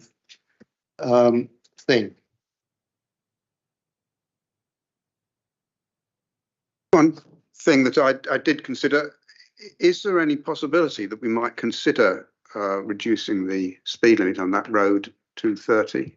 It's obviously a very busy road and it's problematic. Would that be a consideration at this stage? Through you, Chair, I'm afraid that this is one of those contexts where you could ask. I'm not sure it's one of the for the planning committee to decide upon. It is ultimately something that would be judged on a traffic regulation order, and normally in this kind of location, the police would normally have sufficient grounds to object on ability to enforce it. Generally speaking, the speed limits are set very well nowadays.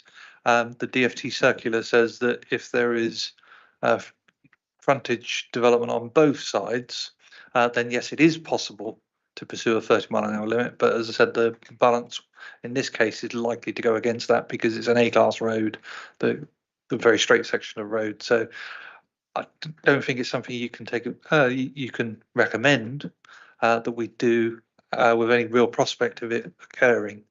So on that basis, I just want to put that into your minds that you probably couldn't achieve that from any recommendation here. Okay, thank you.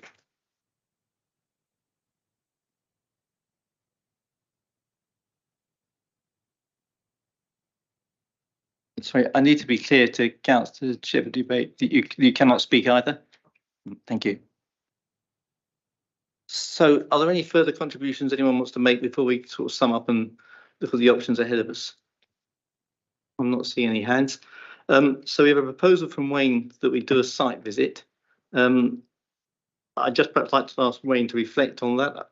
Given the debate we've had in the last 10 minutes since that proposal came forward, I'm not entirely clear what actually we gain from a site visit, and I'm conscious that if we do that, we end up having to come back here again in a month's time with everybody and review what we may have learned.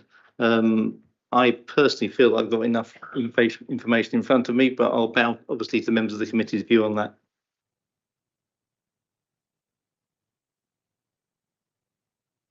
Wayne, do you still wish to propose that site visit? Well, I suppose, am I hearing a counter proposal then? Well, the counter proposal, we don't do the site visit, we move to a vote on the application. All right. Okay, so we've got sufficient grounds then, if we move to a vote. To be clear, if you wish to propose a site visit, it's entirely your discretion to do so. And if someone seconds it, we'll vote on doing the site visit. Yeah, I think there's been a lot of talk, and I think a lot of people know this area a lot better than I do. But 18 years ago, I tried to get a refuge to cross a road in Risley.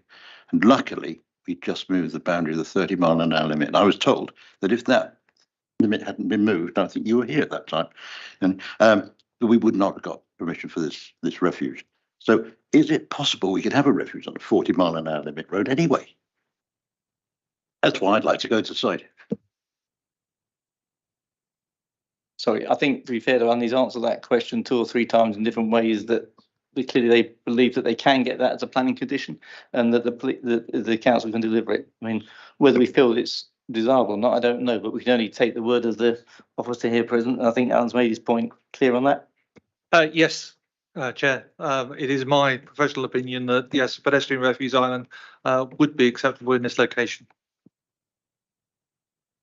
Okay, so unless there are any further discussion points, we now need to move for a vote. Do we actually propose acceptance? Propose acceptance, and what do we propose? How does that work? Can I remind me? It's my first meeting on the procedures for this. No, that's fine. We're going to have an interesting vote. I think Wayne has said he doesn't. No, doesn't. Yeah. So what we need, Chair, is a member of the committee to propose either. There's a range of options. It could be the officer recommendation to approve. It could be the officer recommendation to approve, subject to, for example, if the committee wanted to propose an additional condition or informative, or the other option is if a member wanted to propose refusal, and then if they could then list the planning reasons for the refusal. Each of those proposals would need to be seconded. If and when they're seconded, they would then move to a vote. So would some member of the committee like to come forward with a proposal?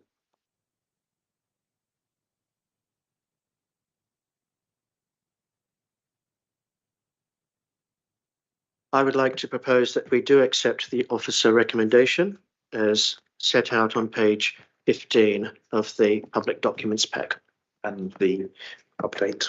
Oh, sorry, with the additional condition and amendments as stated in the supplementary agenda that we all have copies of. Do we have a seconder for that proposal?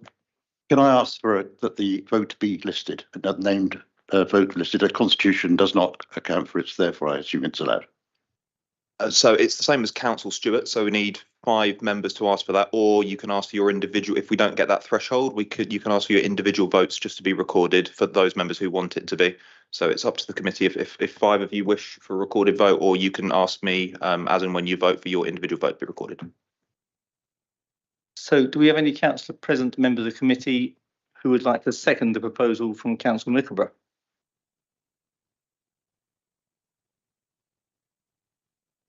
Motion is seconded by Councillor Skews. I just clarify, Chair, are there 5 members of the committee who want a recorded vote, or are you happy for individual members just to ask for the recorded vote?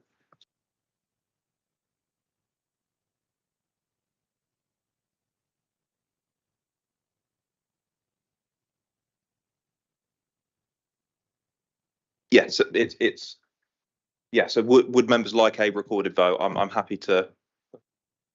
Yeah, can I see a show of hands for a recorded vote, members, please? Yeah, that's more that's enough. Thank you, members. Can I please ask you to show some restraint? I appreciate it's been a very long evening and it's reaching its climax. You haven't got long to go, so please bear with us. Thank you. So just before we do that, we need to be clear that if the vote is not carried, we then need to come up with a reason why we have rejected it. Or do those voting have to make that reason clear? No. So if I go through the full process just before we move to that vote, members. So so there has been a proposal and a seconder, so we move to a vote. If that vote is lost, there will then need to be a counter proposal to refuse the application. If that vote is then lost, so I'll read, this is just for clarity, 8.2.8 of the council's constitution. It is important to note that if a motion to refuse an application is proposed, seconded and defeated, no further motion to refuse may be moved. This applies if a motion to be approved is defeated as well. In the rare event that motions to approve and refuse an application are both declared lost, the application will be deemed to have been determined in accordance with the officer recommendation. So just to be very clear, there will be an outcome this evening. Slowly losing confidence. Right. So are you happy for me to go around the table? No, I'm very happy to go around the table in turn. Perhaps we'll start with Bill. Councillor Soane. Councillor Monroe. Councillor Smith. Councillor Firminger. Councillor Mickleborough. Approve. Councillor Cornish. Against. Councillor Neal. Against. Councillor Skews. Approve. And Bill, you'll have to abstain on this one.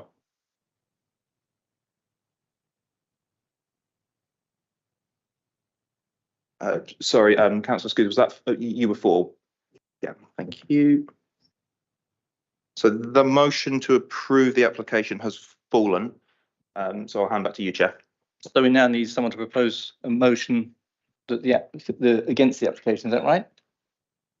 That's correct. Yes. And on the grounds for which we're doing it. Wayne, you better propose that? Right. I have first bash.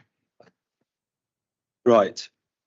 And I'm going to build on, Alistair's point, because we spent a lot of time talking about various other points and we missed we didn't miss, but we all knew about the countryside. So I think I would like to add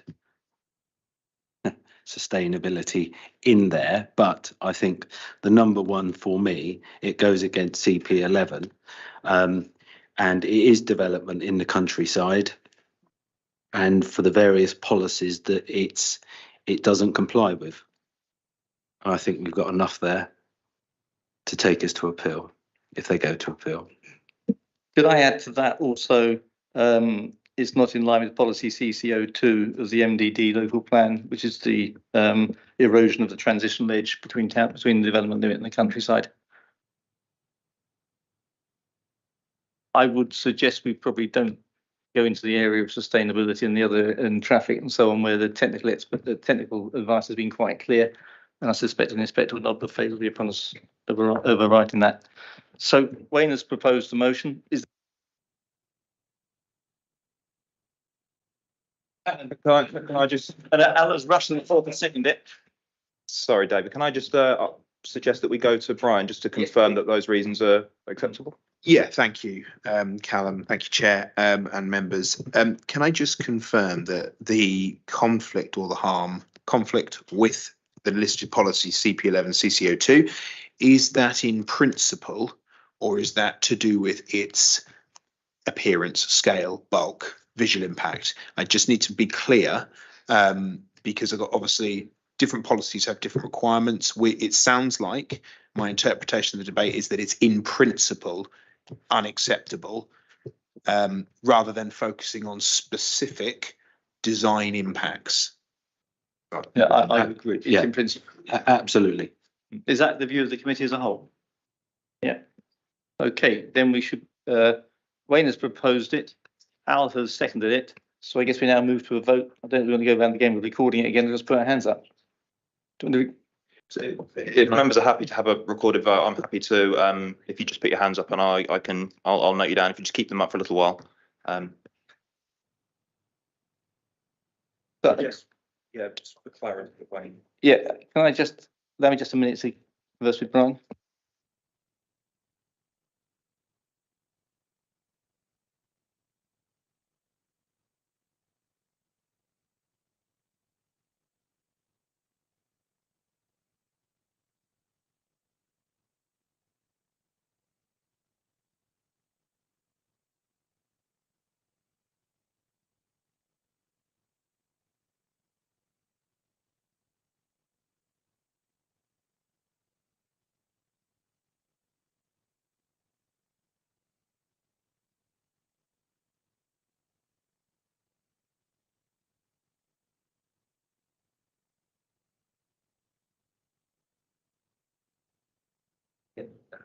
So, members of the committee, I think we know where we are with this. I'm advised that rejecting this purely on a point of principle is weak, or maybe seen as weak by a planning inspector.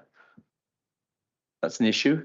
It would be considerably strengthened were we to look at some of the aspects of the building, maybe the bulk size and massing of it, which we haven't discussed at length, but I think has been inferred in many of the objections that have been raised, and in some of the comments that we've discussed around the table. Yes, I think just to echo that, I think it's important that members of the committee identify what the harm is. Okay, so something unacceptable in principle or something that causes harm. We've discussed quite a few topics tonight, but identifying what the harm of this development is important should the council need to defend that at appeal. Okay, to make watertight reasons for refusal need to identify harm. They can't just be nebulous and conflict policy. I was certainly adding that case to the reasons for rejection, the emerging FNDB policy D1 referring to 3-storey development outside of the SDLs and the Gorside development as being relevant. Thank you, Chair.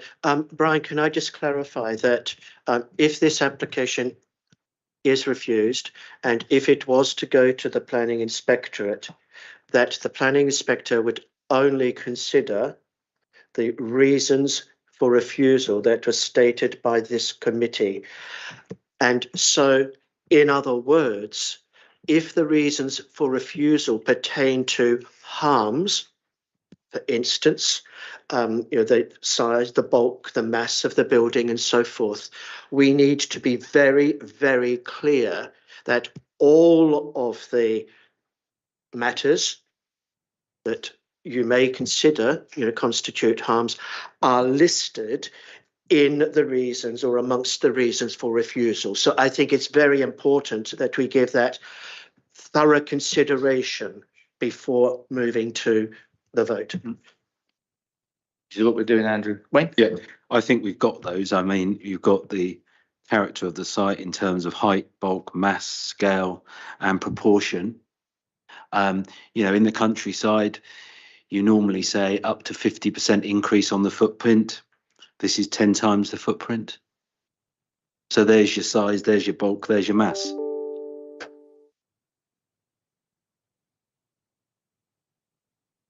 That's mass and bulk, yeah.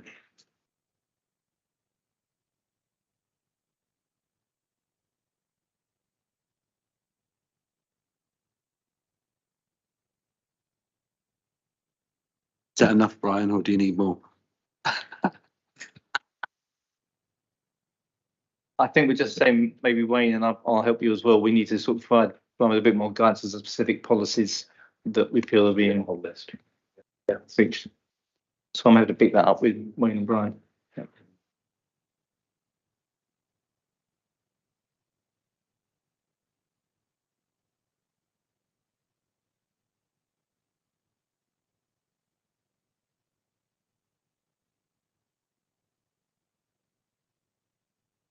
So just for the benefit of the audience who see a lot of whispering going on and wondering what the heck we're talking about, we are, if the committee votes, as it seems very likely to do, to turn down a planning application, that is no light matter. We like to think that democracy rules, and afraid in planning it really doesn't. It's policies of the council and of the government that rule. And if we go against officer advice, as we're about to do, I think, and turn down a planning application, that has serious implications for the council if an appeal is lodged. And those implications don't just relate to this particular application. It flags the council up in the government stats as having gone against professional advice. So we have to be aware of that. That being the case, we have to be very clear why it is that we are rejecting this application. And it isn't just because you guys don't like it. We have to relate it to planning issues and to solid planning issues that will stand up under examination by professional advocates elsewhere in those circumstances. So what we've been talking about is to make sure that we're very clear which policies of the council and which national planning policies we're referring to when we choose to reject this application. I hope that's clear to you all, and thank you again for your patience. It's been a long evening. We are very nearly there.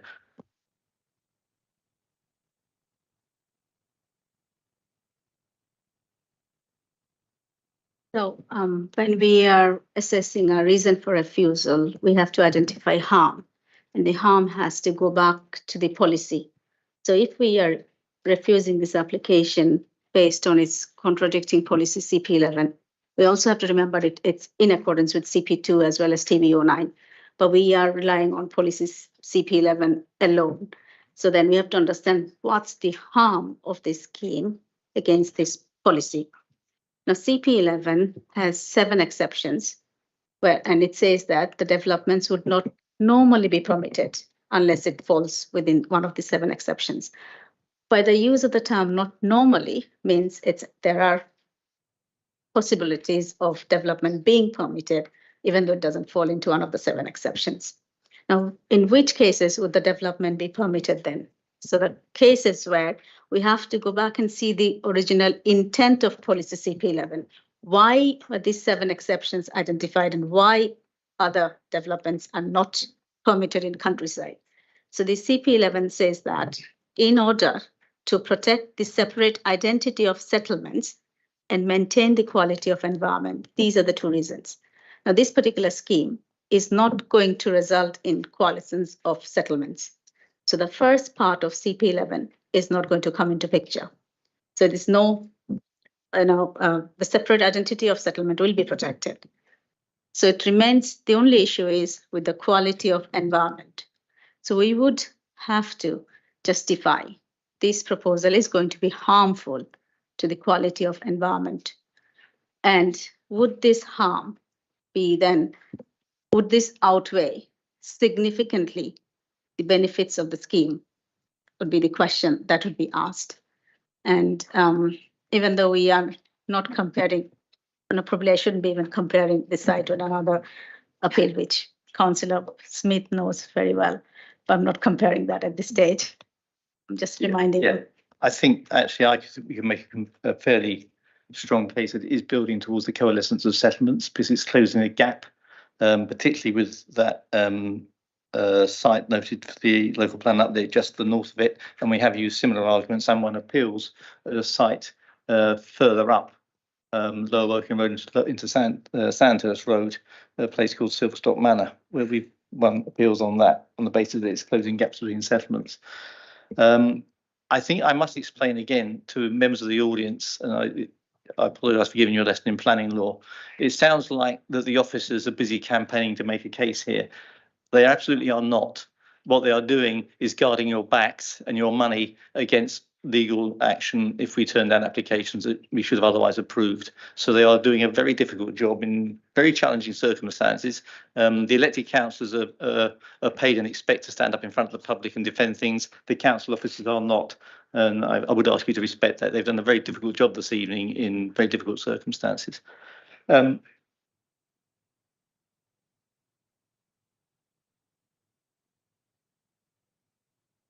I think you can do it anyway. I think sort of, yeah. Wayne, I think we're at the end of the evening and it's been a long night, but we're in danger by doing things like that of putting this whole procedure and this meeting in disrepute.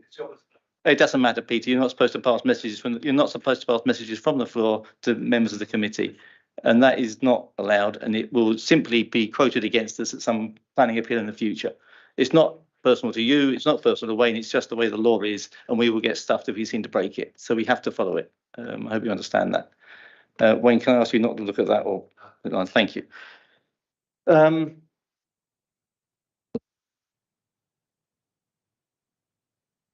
I think we are, Chair, and I just want to clarify what we're hearing and where we seem to be going is that we're kind of coalescing around a single reason for refusal, which focuses on this scale, bulk, massing of the proposal and in its location, and encroachment into the countryside, contrary to court relevant policies in the local plan, CP11, namely CP1, CP3. I just want to clarify whether there's any inclusion of reference to unsustainable location in there. I haven't perceived there to be, but I just wanted to check prior to. I think we agreed that we probably weren't going to go into us. We were focusing on the breach of CP11, and I think the condition when we move to a vote, it will be subsequent to the chair, vice chair, and the proposer agreeing the final wording with you.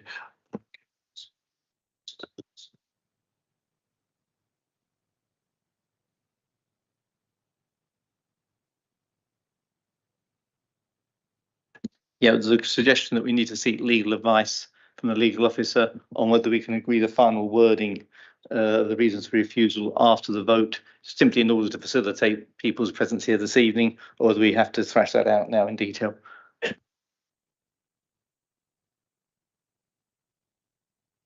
Rachel, is it Rachel on the line for that? Yeah, that's right. Yeah, Rachel, could you comment on that? Yes, certainly. So if you are to go against officer recommendation, you need to put forward sound planning reasons to do so.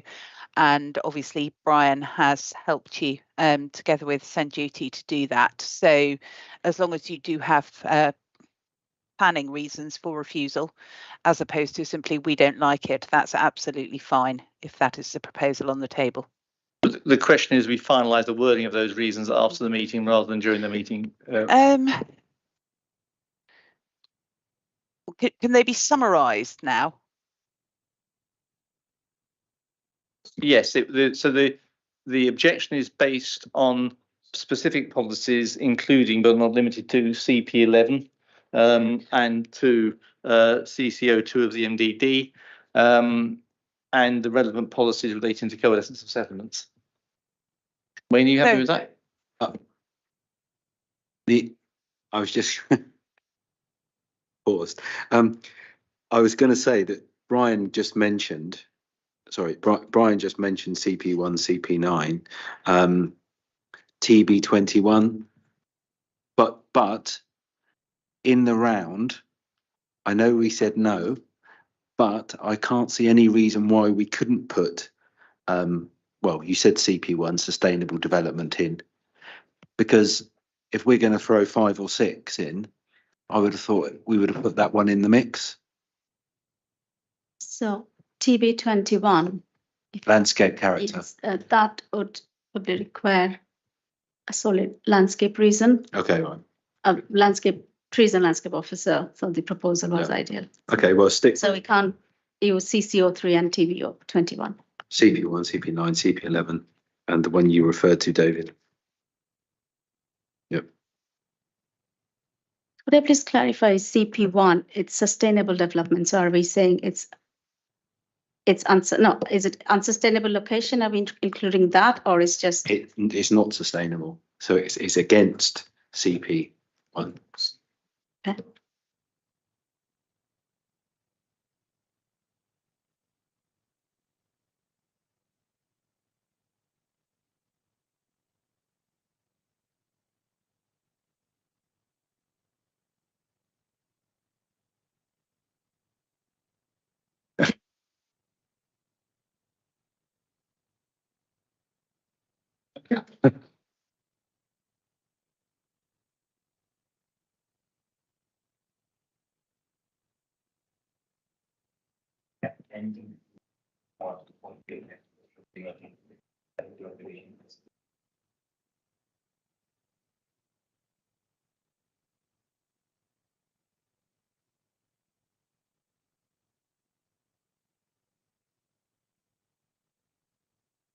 So we're back. Right. Wayne, wakey, everybody. So- Wayne, you have a motion to propose. So I recommend we refuse this application. It goes against policies CP1, CP9, CP11, CC02, by the definition of the site in terms of height, bulk, mass, scale, and proportion, and also the emerging Finchampstead Neighbourhood Development Plan. E1. Okay. Al, are you happy to second that? Can you repeat it? Don't worry. Can I have votes in favour of that motion? In favour of refusal, yes, if that's not a tautology. Keep up for a second.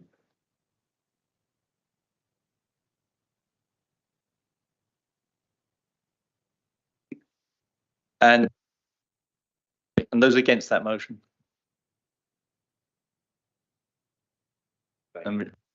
Rochelle is unfortunately forced to abstain. Yeah. Okay. That proposal to refuse the application was carried. That concludes this element of the meeting. We have a few other things just to finish before we wrap up, I think.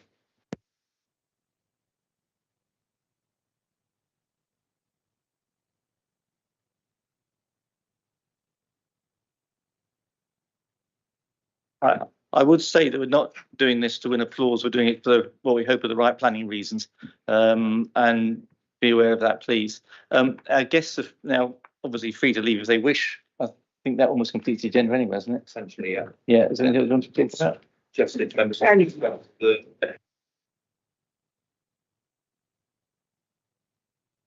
David, I'll tell my dog not to run after rabbits again.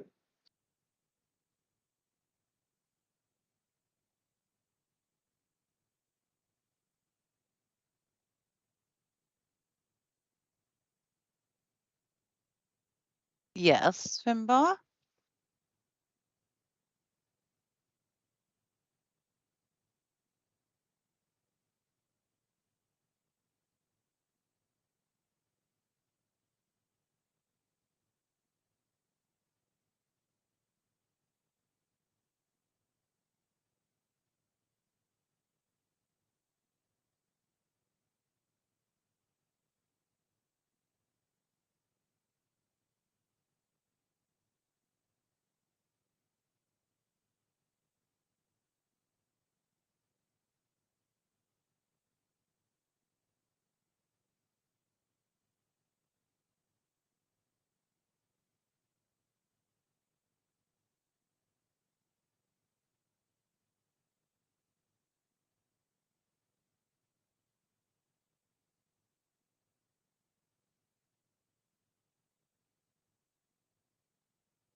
Could I, excuse me, everybody, hello? Could I ask you to continue your conversations outside? The rest of us would like to finish up and go home as well.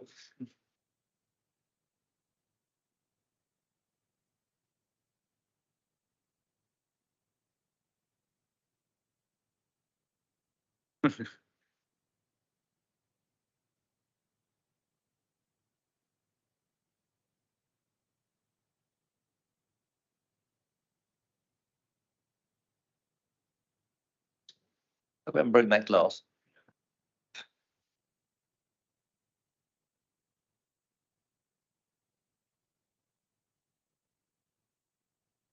Are we still live stream? Yeah, so we're just about there, folks. Thank you again for your patience and forbearance from what's been quite a challenging evening, I think.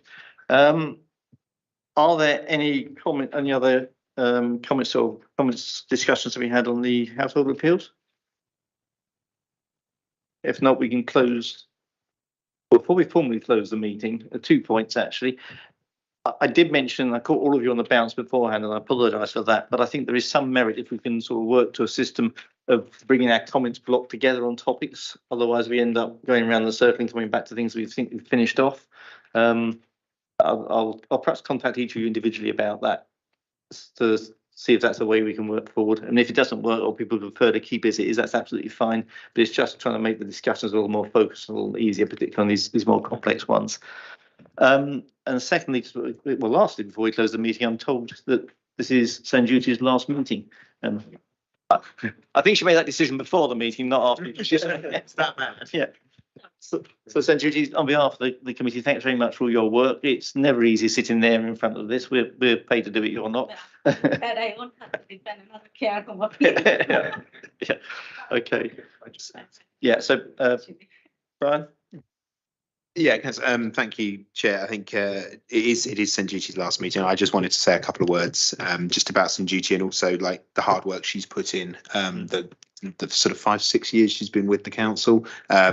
It's never an easy job, David, as you say. And tonight's application in particular shows you how difficult it is to present whatever may seem to be the right recommendation.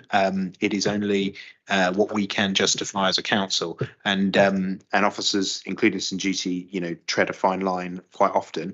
But I just want to pay tribute to Sanjuti because she is one of the most talented officers we have, and she will be a huge loss to the council when she goes. And again, the work that officers like Sanjuti put in behind the scenes, it often goes above and beyond. So I just want to pay personally my gratitude to her, and also just to make you aware that she'll be a big loss. Absolutely. I mean, I've known Sanjuti for many, many years, and I hold you in the highest of esteem. So good luck. And where are you going? Bournemouth. Are you moving there?